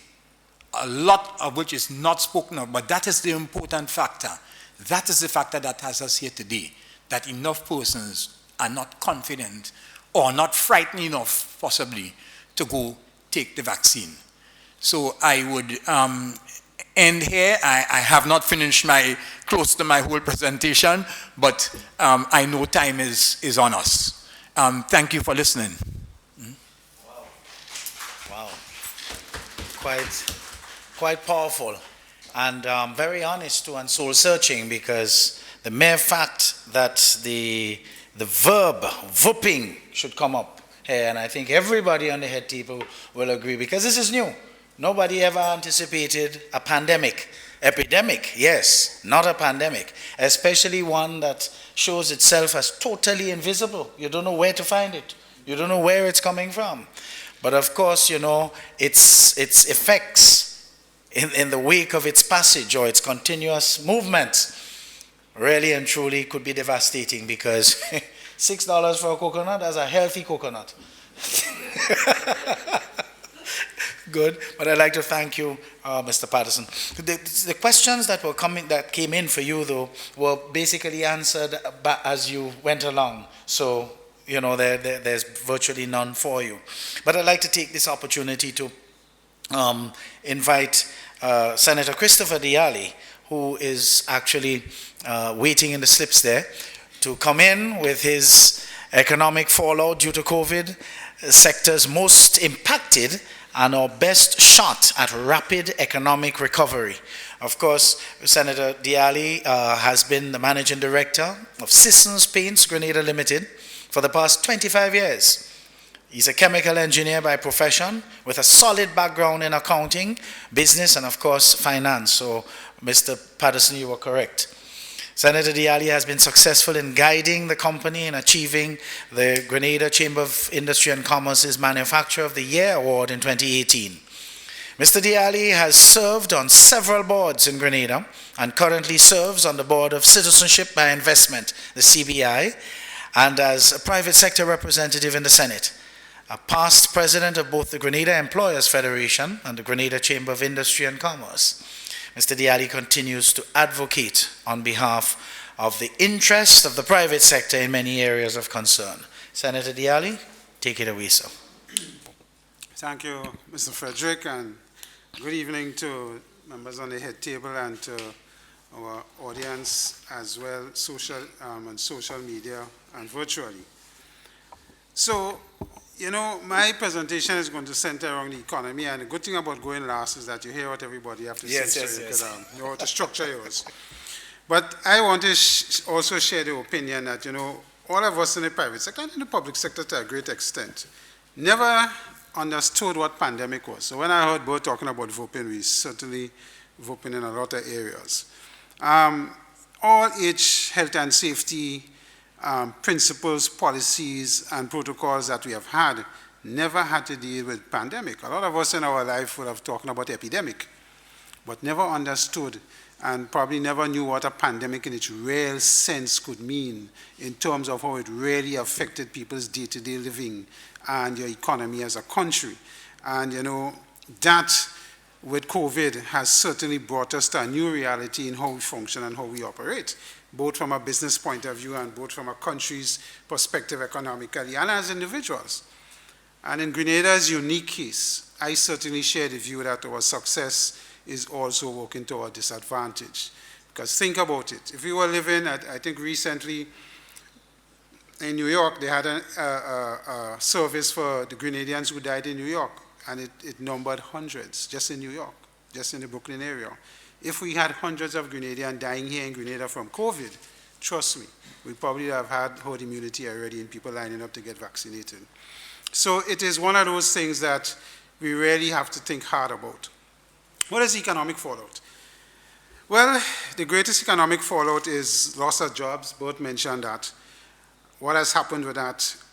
When you lose jobs across various sectors, purchasing power intrinsically drops. People don't have the money to do what they want to do. It then becomes emergency in terms of where you buy, what you buy. Luxury items are not bought. Construction stops because these are not seen as critical things.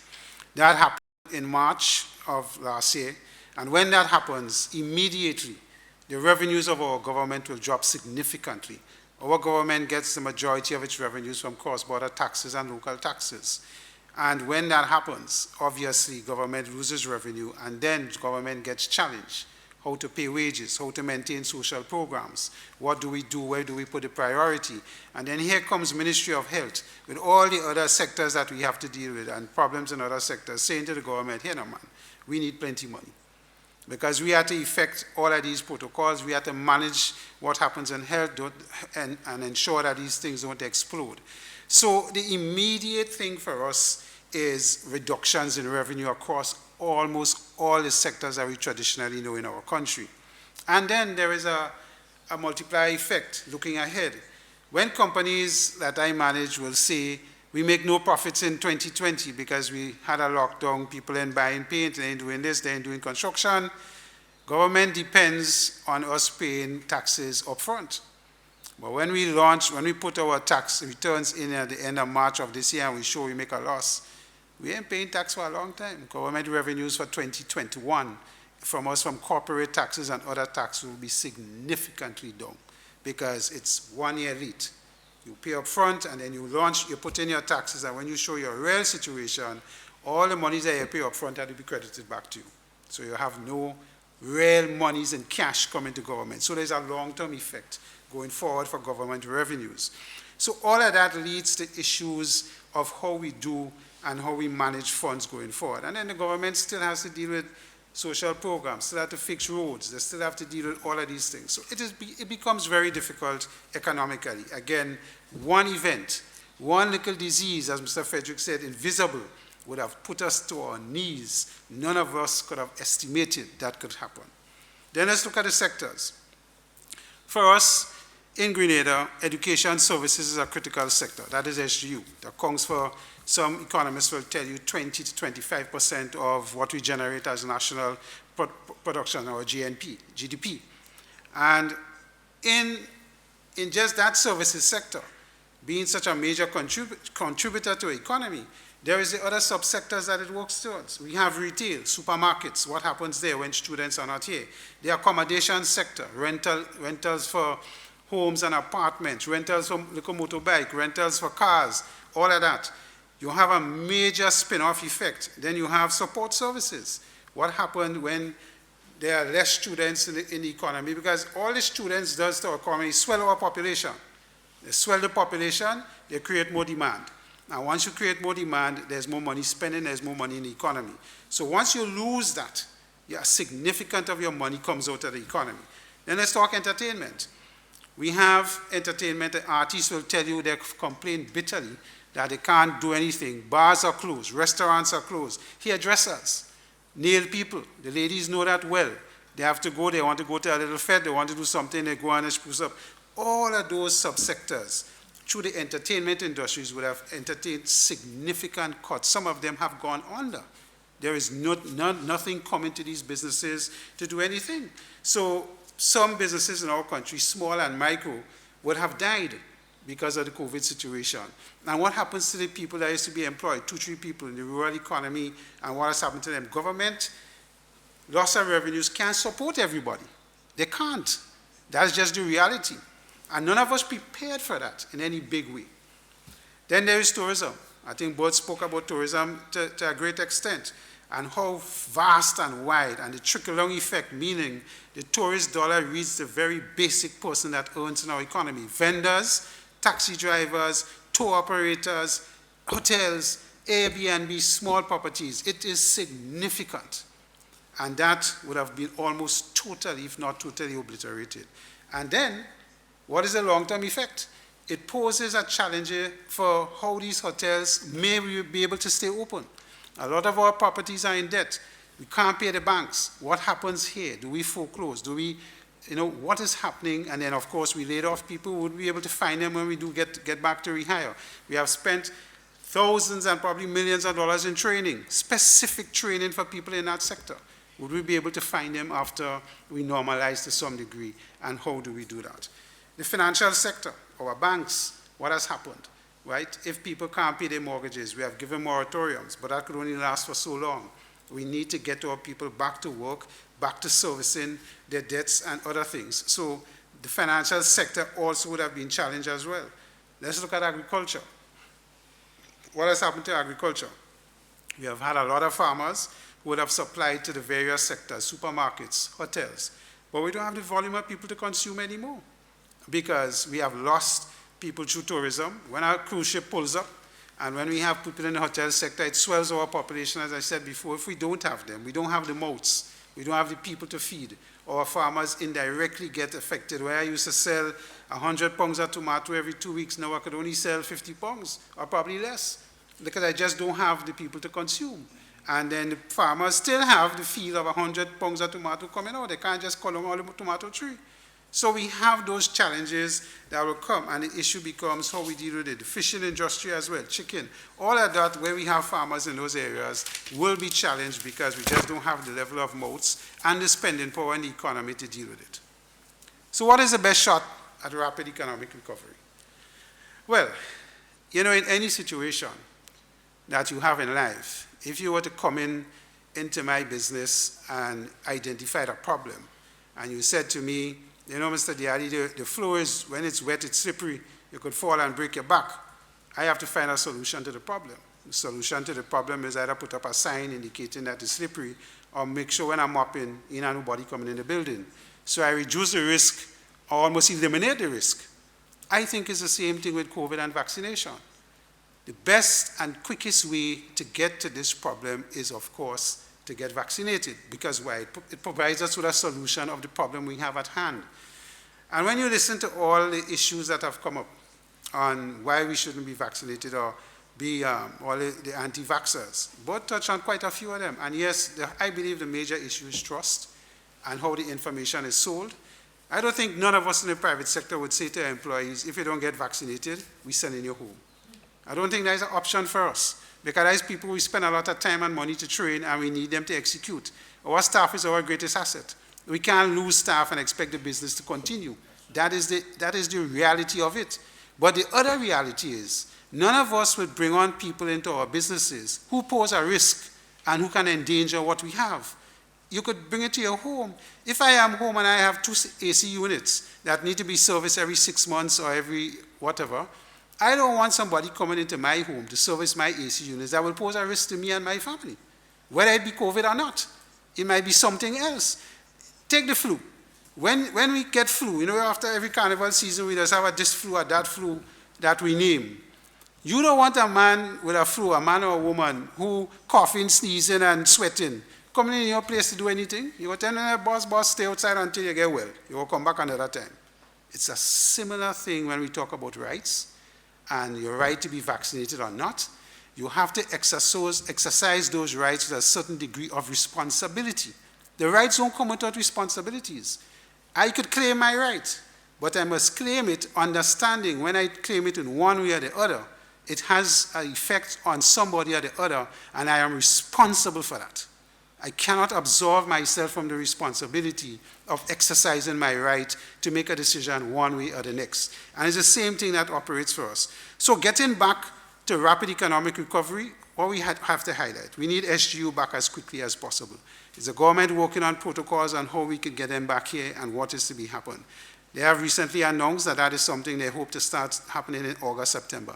Could you imagine the people in that sector, accommodation, rentals, all the people, the farmers, that will be excited to get 3,000, 6,000 students back on our shores that could consume?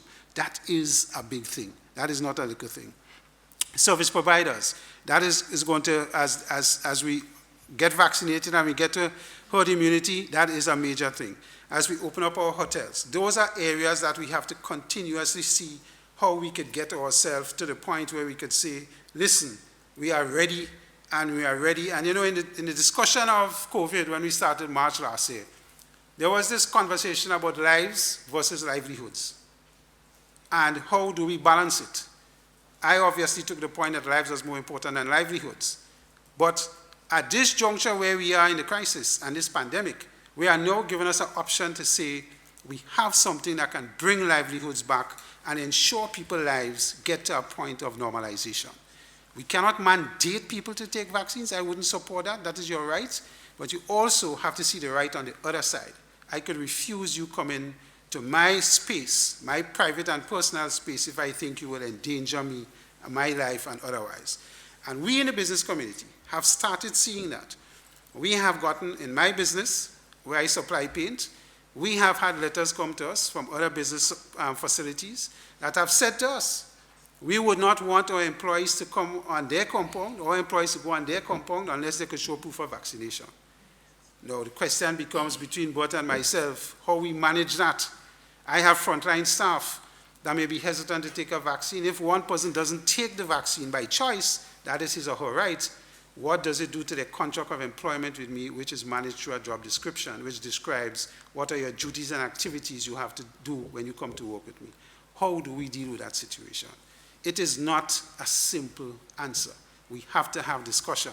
I firmly believe that at the end of the day, we have to have a lot of discussions. In my company, we are planning to bring in experts like Dr. Charles and others who know the true facts about this thing, to discuss with people and to listen to their queries, listen to some of the mis or disinformation they have had, and dispel it and encourage them to get vaccinated, because that, as far as we see, is one of the solutions that is provided out there for us to deal with it.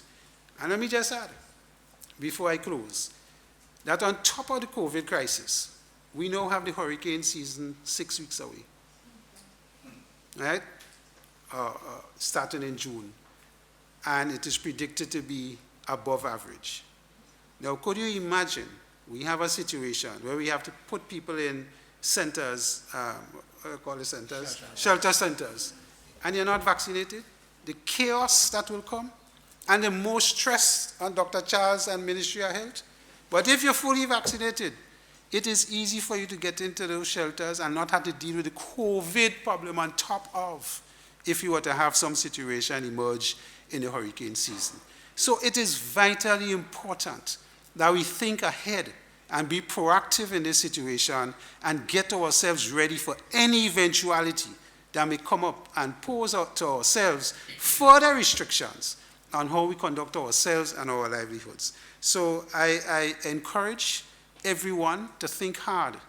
Nobody wants to force anybody in a particular direction, but you must be responsible enough when you make that decision to be vaccinated or not, and to exercise that right, that you're doing it to the best interests of yourself, your family, and the general population.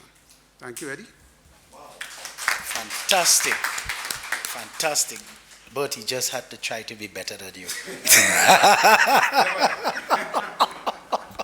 You notice the operative word is try. Yes. Folks, do you have any questions for Senator Diali? Or was he clear enough? I kind of think so too. But we have 3 questions here for you from the virtual space. When do you expect to see business rebounding? Which sectors of the economy are you likely to recover fastest, and which the slowest?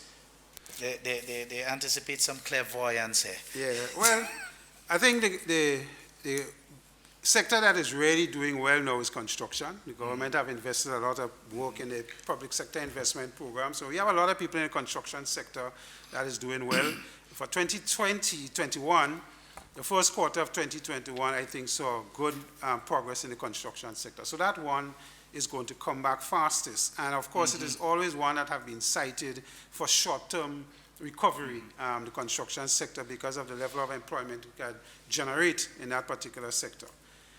I am hoping, and I say that with a lot of hope and positivity, that if we could get the St. George's campus to start back the first wave of students in August, as they have said, and roll that into January of next year, we will see a positive spin-off to all the subsectors that sector manages, and we will see some really good things happening there in that education services sector.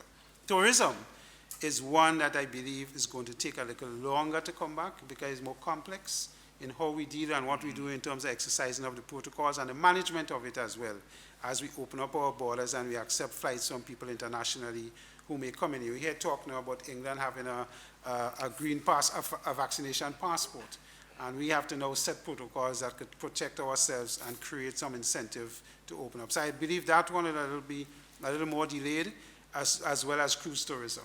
So as we move forward, a lot of studies have been saying that cruise tourism and tourism in earnest to pre-pandemic levels will not see a full recovery until 2024. And that may be something that hopefully we could get to closer. But a lot of that, Eddie, will depend on our attitude to vaccination. That's right. And the faster our population understand that we could recover quicker in these sectors is through vaccination as a solution, that is the way to go. And that is the way we have to focus our attention, because the more we get our sectors back up and running, and by indirectly agriculture. Now, you know, they say there's opportunity in every crisis. Let's look at the volcanic situation in St. Vincent and what has happened there. Our farmers have an opportunity now to supply fruits and vegetables to St. Vincent for the next 5 years. That's right. Or more. An opportunity in a crisis. Not that we're glad it happened, but it presents an opportunity for us to get agriculture back to a point where we can now export more consistently with better standards, better production planning, and St. Vincent now offers that opportunity to us right away. We need to maximize it. So that sector could probably come back a little faster than we thought because of that situation. Good. The next question is, I'm a small business owner and I'm conflicted about, whoops, where is it? Yeah, I'm conflicted about, wow, a few questions just came in here. Chris, you have a lot, you know, hold on. About my options as they relate to operating my business safely if my employees don't get vaccinated. Well, you know, the protocols that we have worked for us, and the medical experts on my left could speak to that better, but all of us in the last 10 to 12 months have been observing the protocols in sanitization, you know, and distancing and wearing the mask and all of that. And that has worked to a large extent and have resulted in some of the success. I know what I've said, Locke had to work with somebody, and I suppose Locke to some degree. But Locke does only work when you have good policies in place. But if we continue to exercise the protocols, you may be relatively safe, and I use that word relatively. But what will give you probably almost, and I won't want to say absolute safety because you could always get sick with something, but close to absolute safety with COVID, because, you know, you could still catch dengue. We have a problem with dengue going on. We have a vaccine for dengue, but if you keep your place clean and take away water, mosquito will give you dengue. That don't mean to say because you take the vaccine, you can't get sick with something else. But to answer that person's question, you could always have the protocols for your business, but the best way of assuring that COVID doesn't affect your business in severe illness and possible death and going to hospital with your staff not being there is to have them vaccinated. Of course, folks, in the interest of time, we've done some overruns before, but I'm just... Sorry. Yeah, in the interest of time, we must do some overruns here because the presentations were very, very important. God, the information that came out, we couldn't shorten them. We couldn't, and we're not going a race. Yes, we're at the athletic stadium, but we're not running. So we want to just give a little grace period so that we can get some more questions from the audience here. And of course, you know, with the little overrun, get some more participation, because I already have a slew of questions coming in from, you know, the virtual space. So do we have any questions here for Senator Diali? Come on, bright people. Apart from that, any other further question you'd like to ask anybody as a backtracking, you know, sort of thing? Because they're here. Tomorrow they'll be dispersed in their various environments, gone outing fires because the fire is still raging. Yes, Eddie, I have a question, and I'll put that question to all of us here on the head table. Mm-hmm. And that would be just briefly to say what motivated you personally to take the vaccine, because obviously all the information that other people have out there, we see too. Mm-hmm. All the risks I like that. and all the benefits we all see as well. We're not ignorant of that.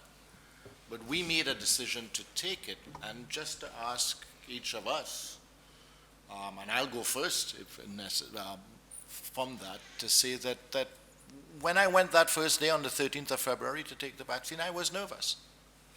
I was nervous. I was about to take a vaccine. the second Grenadian. My Prime Minister was the first of a vaccine that my team, as Minister of Health, had said is safe. The WHO had said is safe. But I'm sitting there on national TV watching my Prime Minister and then myself get it. And that I am very much aware that there's a rare possibility of a side effect. And whatever it was about to happen on national TV. Mm-hmm. We felt that confident about it. But it doesn't mean that I didn't feel nervous and I didn't have anxiety. I did. But you didn't show it. But I did. But I did weigh, and that's what you keep hearing. Each and every one of the doctors, scientists, entities saying the risks are far less with the vaccine. The benefits of taking a vaccine far outweigh the risk of. And I was able to come to terms myself with that and found it necessary to protect myself because I may be the Minister of Policy, but I've been on the front lines with my team. I'm at the airport with them. I'm wherever, at the hospitals myself. I'm not going to ask them to put themselves in an area of risk that I'm not prepared to do myself. Some of the areas I can't go because I'm not qualified to go in the theater, etc. So, but I'm there with them. And if I'm there with them, then I need to take the necessary precautions for my family too. So that's why I took it. Good. Anybody wants to Burt? Two things that encourage me. One is that I don't listen to, read conspiracy theory. That's one. Right? I don't do that in any field, be it science or politics or so. I don't read conspiracy theory. That's one. The second one, and I hope I won't be called racist for that, but because I have followed vaccination just as an interest for a lot of years, and I did follow pandemics. Most people would not know of the Spanish flu or the Black Death, and you should go research it. Very easy to find. Very, very easy to find. Frightening, but gives you an idea what could happen or what is happening. And in all that reading and research, I found that a lot of the vaccines of the past would have been tried, as I mentioned before, in brown communities. In this case, I noted that Israel, Europe, and the United States were fighting to take it all. That in itself made me realize that if, the Europeans and the Americans and the Israelis are fighting to take it. In other words, if they had gone to Africa and it was easier for the Africans to get it or the Indians to get it, I probably wouldn't take it. But when I saw who was taking it, I know they don't normally kill themselves. I know they normally try it on us first. So that in itself assured me that if them taking it, I'm going to take it. It may be not a scientific way of evaluating its benefits, but definitely from a safety point of view, that may give me some comfort, and then I broke the line to get it. Lovely, thank you very much. Next, yes, Mr. CMO. Well, I decided to take the vaccine because I would rather take my chances with the vaccine than with COVID. I have young children. I would not want to risk not being around for them because they are quite young. So I jumped at the opportunity to protect myself and to ensure that they have a father that will be around, because I am working on the front line. I have also engaged in every task that is involved in responding to COVID, from dealing with positive persons, from swabbing, from everything. So I am out there. So I jumped at the opportunity to protect myself because I know that I may not be lucky.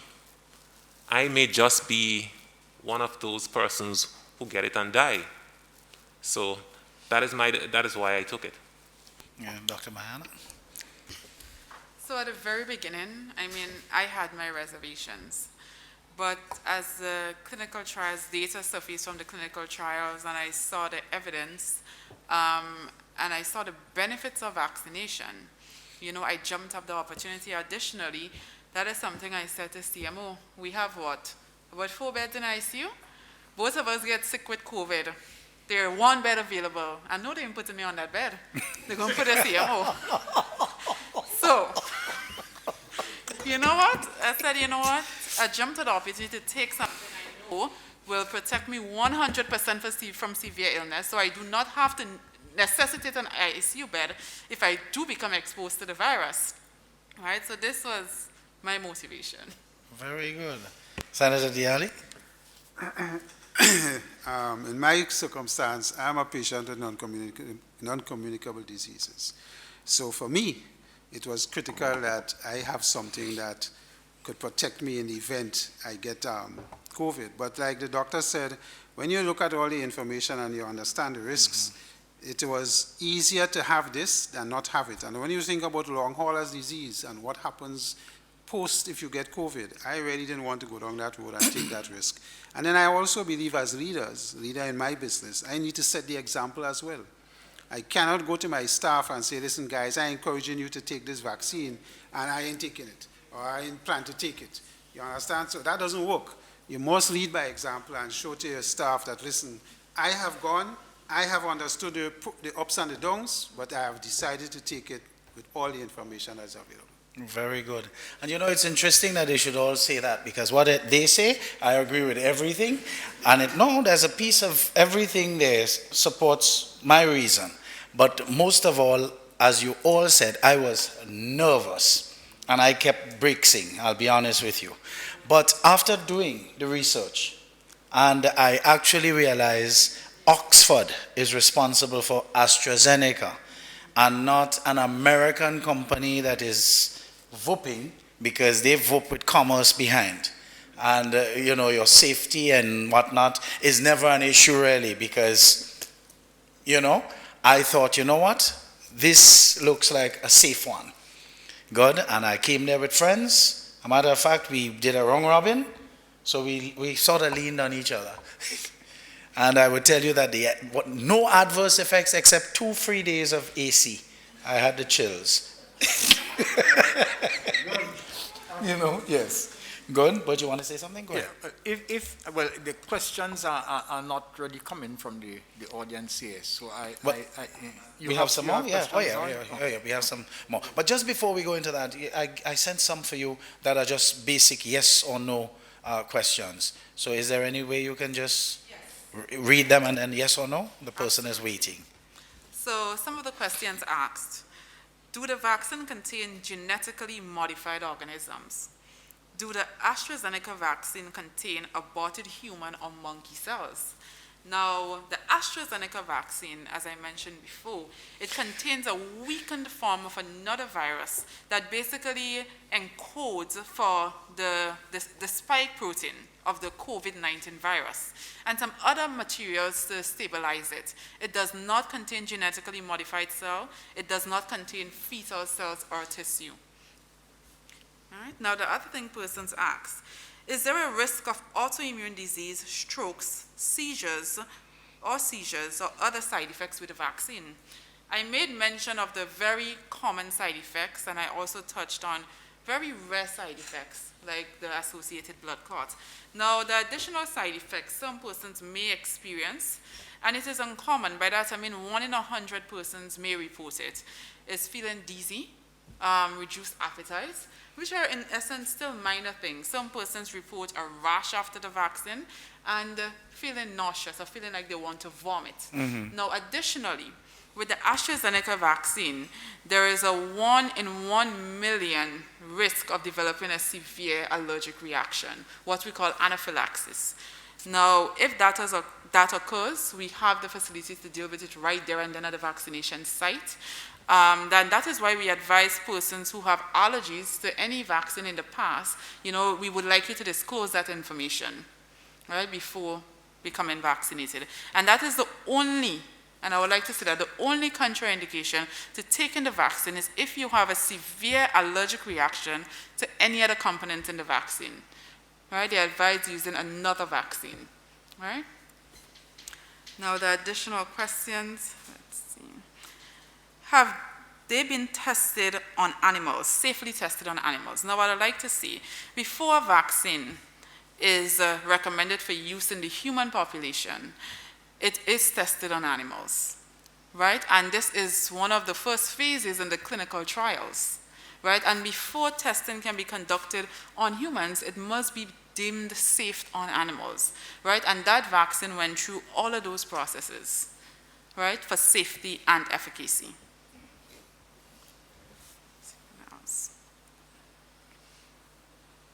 And I think the other questions have been addressed.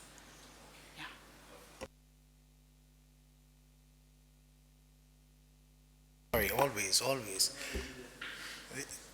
Do we have, oh, lovely. So could you take the mic, please? There's a mic there. No, there's a mic. You must go through the system. Yeah. Thank you, dear. So, good night to the head table, to the listening audience. Minister Steele and Dr. Sean. The Ministry of Health is doing all in its capacity to inform the general public on the COVID-19 and trying to have the population vaccinated. Now, while we have persons working in the Ministry of Health that's encouraging persons not to take the vaccine, is it because they are not exposed to these forums as the public is? Is there anything put in place to have that rectified so that we can have the population vaccinated as we want to? Thank you, Dr. Sean. Right. So this has been a troubling issue that has arisen. Now, it is troubling on different grounds, and one that we must, consider is the ethical one. A healthcare provider should not discourage someone from receiving an intervention that would offer benefit to them based on their personal beliefs. It should be based on the fact that the intervention is beneficial to the person who wishes to receive it. So it's actually unethical, for example, for any healthcare practitioner, a client who just goes to seek knowledge, and a healthcare practitioner would outright discourage them, maybe because they personally don't believe in that intervention. All right? It is not correct. It is the duty to provide adequate information about the benefits and the potential risk of an intervention, but do not tell someone, no, don't do that. Now, there are instances, for example, if someone reveals that they have an allergic reaction to a component of the treatment or the vaccine or whichever, then the medical practitioner also, or the healthcare provider, is ethically obligated to say, listen, this poses harm to you because you are allergic to a component. But just because you have a personal belief or vendetta or gripe, you will go about to to go against, contravene or subvert or whichever word. The efforts of the Ministry of Health to offer that safe intervention to others. All right, that is not correct. And persons who encounter these individuals should make note that this is an unethical practice, and that individual's judgment and possibly their competence should be questioned. So I'll answer it at least from the health practitioner's point of view. Yeah, I would just about reiterate what the CMO has said. There is absolutely, in my opinion, and I think it cannot be argued, there's absolutely no doctor or nurse around that can say vaccines do not cure or prevent diseases.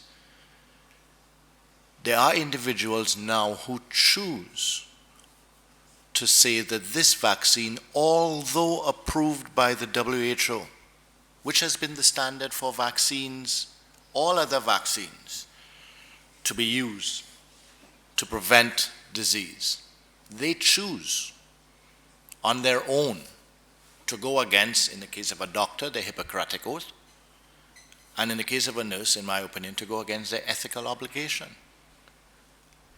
Because it's difficult for me to accept that an individual says, I am going to convince others against what my whole profession adheres and supports, simply because I personally believe this one took too quick, or I don't like the policy of the government or the way they're saying it or whatever like that. I don't think a professional has that choice. I think that's an ethical and a moral faux pas on their part. And they will be judged accordingly by their peers and by us, who see them as members of our society that are supposed to protect us when it comes to healthcare, that are supposed to follow the rules. And Dr. Charles has mentioned where those rules insist that they tell an individual, you should not take this because you have this risk. But I do not think it is morally or ethically acceptable for someone to interject something outside of the science that they represent. There's a question here for Minister Steele. Based on Mr. Patterson's contribution and presentation here this evening, is the government going to mandate vaccination? Yeah, I knew that would have come up, We're getting into where I was going to address that in my wrapping up or so. Mr. Patterson, as always, has raised some very good points. And I started in my opening remarks by pointing to that this becomes an issue of the rights of individuals. And Mr. Dialli pointed to it too. The rights of the worker, the rights of the employee, the rights of the individual citizens. But which workers' rights? The right of the worker who has taken all measures to protect themselves and their families by taking the vaccine so that they can go back to work safely and not bring it home? Or the right of the worker who hasn't and says they want to come back to work as well? Which right, which worker's rights supersedes the others? And with respect to this, the direct question, will the government mandate or so? In other words, will the government make a decision on whose rights? In most, if not every case of civil rights, it's not the government that decides, it's the courts where an individual questions it. The government makes its best interpretation, but even the government can be questioned or forced to pull back by the courts. We recognize the rights of individuals, and it's now becoming a question, all within unions, within private entities, businesses, hospitality sector, all sectors, factories, banks, supermarkets, hospitals. Whose right is more important? That is a question we have to answer as a people, and not necessarily only as a government, just simply to be passed on to a government. I believe, as an individual, that the right of the person who takes every effort to protect themselves is more important, or should be protected more than the right of the individual who throws caution to the wind. And that precedent has been set. I have a right to drive on the road, but I do not have a right to drive on the road under intoxication, or at a high speed, or on the wrong side of the road. That's right. I do not have a right to exercise the privilege given to me in the Constitution while putting others at risk. And that is what we are seeing from the Ministry of Health, and that is what we are seeing many others are saying. We all have those rights, but in many occasions, individuals' rights conflict. My right to do something and your right to do something may conflict. The courts decide for us on that. Not governments, the courts, not unions, not private sector. The courts decide for us when there are conflicting rights, and it has become most evident to us all that we are in a situation of conflicting rights. That's right. And I side with those who have taken the vaccine, who are looking to protect themselves and to protect the better good of this nation. And I will support them. Fantastic. Thank you very much, Minister Steele. Now, just for the listening public, and of course you, our in-house audience, and the viewing public in the stratosphere, we are going to continue answering your questions online.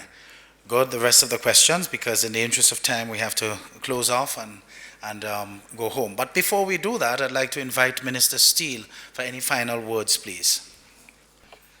Kind of did a little bit of what I was going to say in that, but yes. let me first start by thanking the members of the panel for coming out and giving their frank opinions on what is regrettably a difficult topic for us all, one that I hope that we can get past. We have had many traumatic periods in our national history. In my lifetime, we've had our Hurricane Ivan, we've had our invasion, we've had even our independence was traumatic. But we've gotten through it as a people. We've suffered collectively from Ivan, and we will get through collectively from COVID-19, and we will get through collectively from COVID-19. I have every faith in our nation and our people getting through this, as long as individuals like Mr. Burt Patterson, Mr. Christopher Dialli, and myself can sit at the same table and discuss the issues. This COVID-19 thing has distracted us from many other issues that we need to sit at the table at and get past and get over. Many other contentious issues. This is not the only contentious issue we as a nation have ever faced, or we as a people, or sector to sector, where there have been conflicts. So we need to get past this one so that we can deal with all of the others, so that Burt can continue to be the trade unionist, so that Chris can continue to be the private sector, so that I can continue to be government, and we can resolve all of the others. But the pause button has been pressed on so many of those others, and the hesitation is delaying all of the other issues and creating more hardship. So I look forward to us getting past this. I look forward to us remaining a shining light, not just in the region, but in the world, in how we have dealt with COVID-19 as a people with limited resources.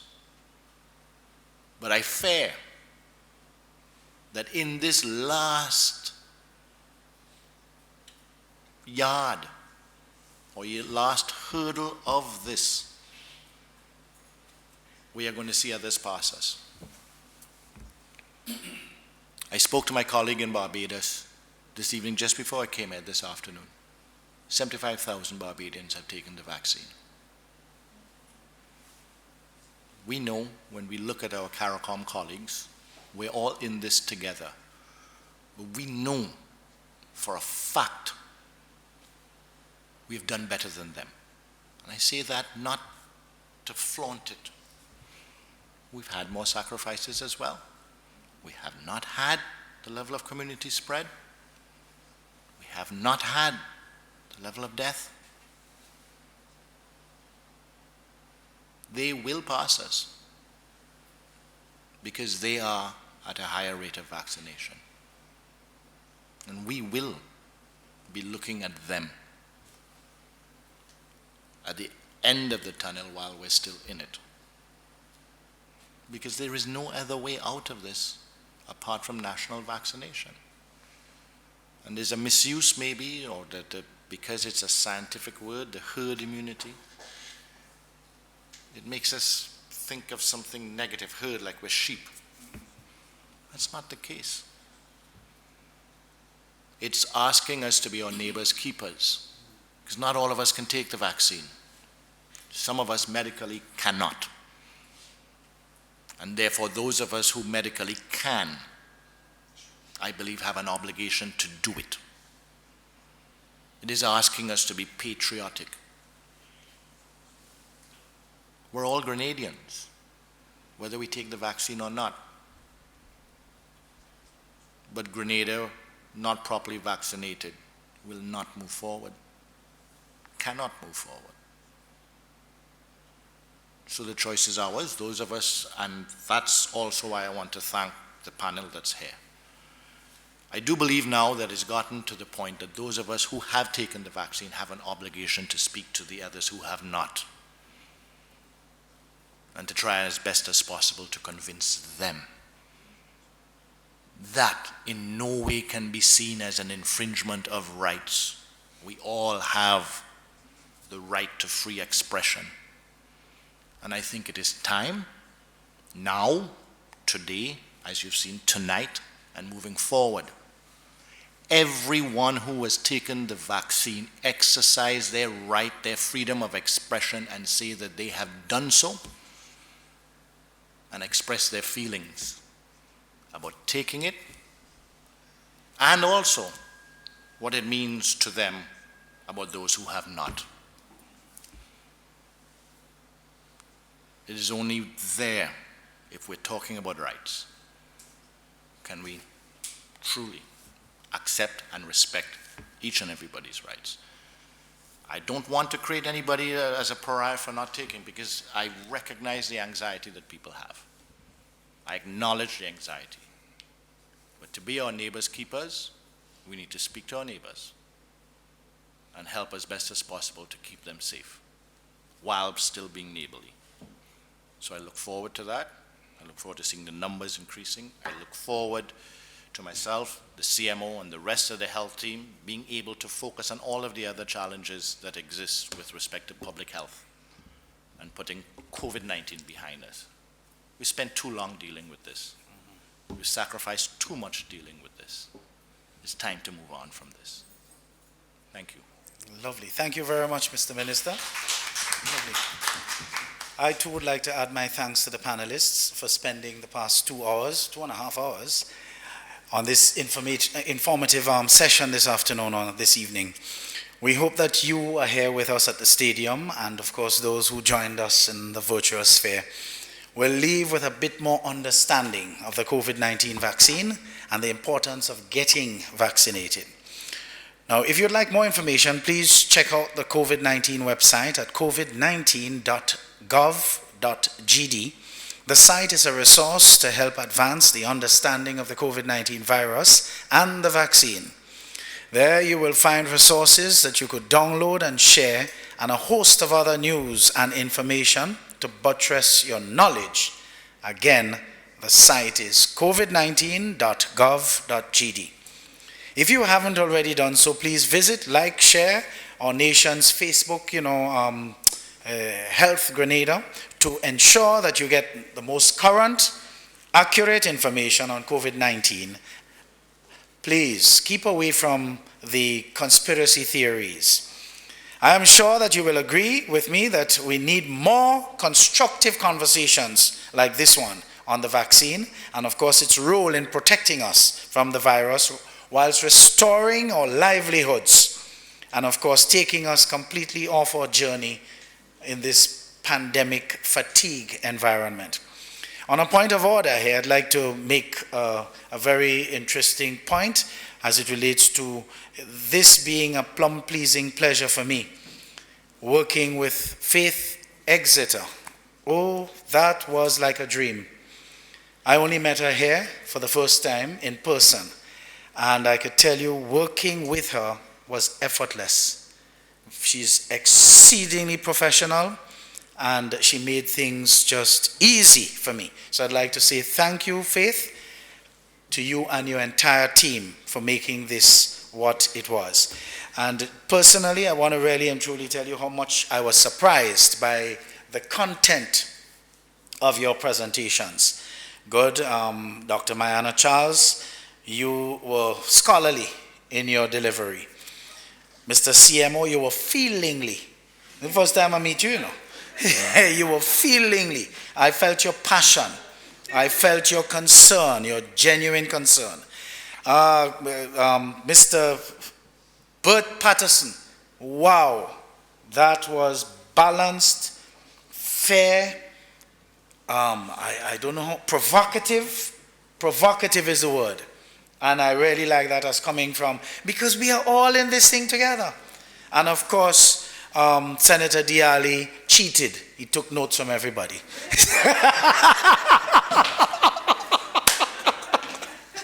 That's not true. But his background, as wide and varied as he comes to the table, did add a lot of, sauce to this pot of gravy that we're dealing with here today. So I want to thank you very much for, braving the Sunday afternoon to be here with us. And of course, those of you in the virtual sphere, we want to thank you very much for joining us this afternoon into evening. So let's get vaxxed and do the best we can. Remember, you are going to have some adverse effects, yes, some of you. There's some people I know who had none. Good? None whatsoever. You understand what I'm saying? So what are the chances? And what, even the medical professionals on site give you hints as to what you can do to minimize the after effects, if at all you're likely to have any. So once again, thank you very much, and I really do hope that I can be part of something like this again, because this was really wonderful. Okay? Cheers.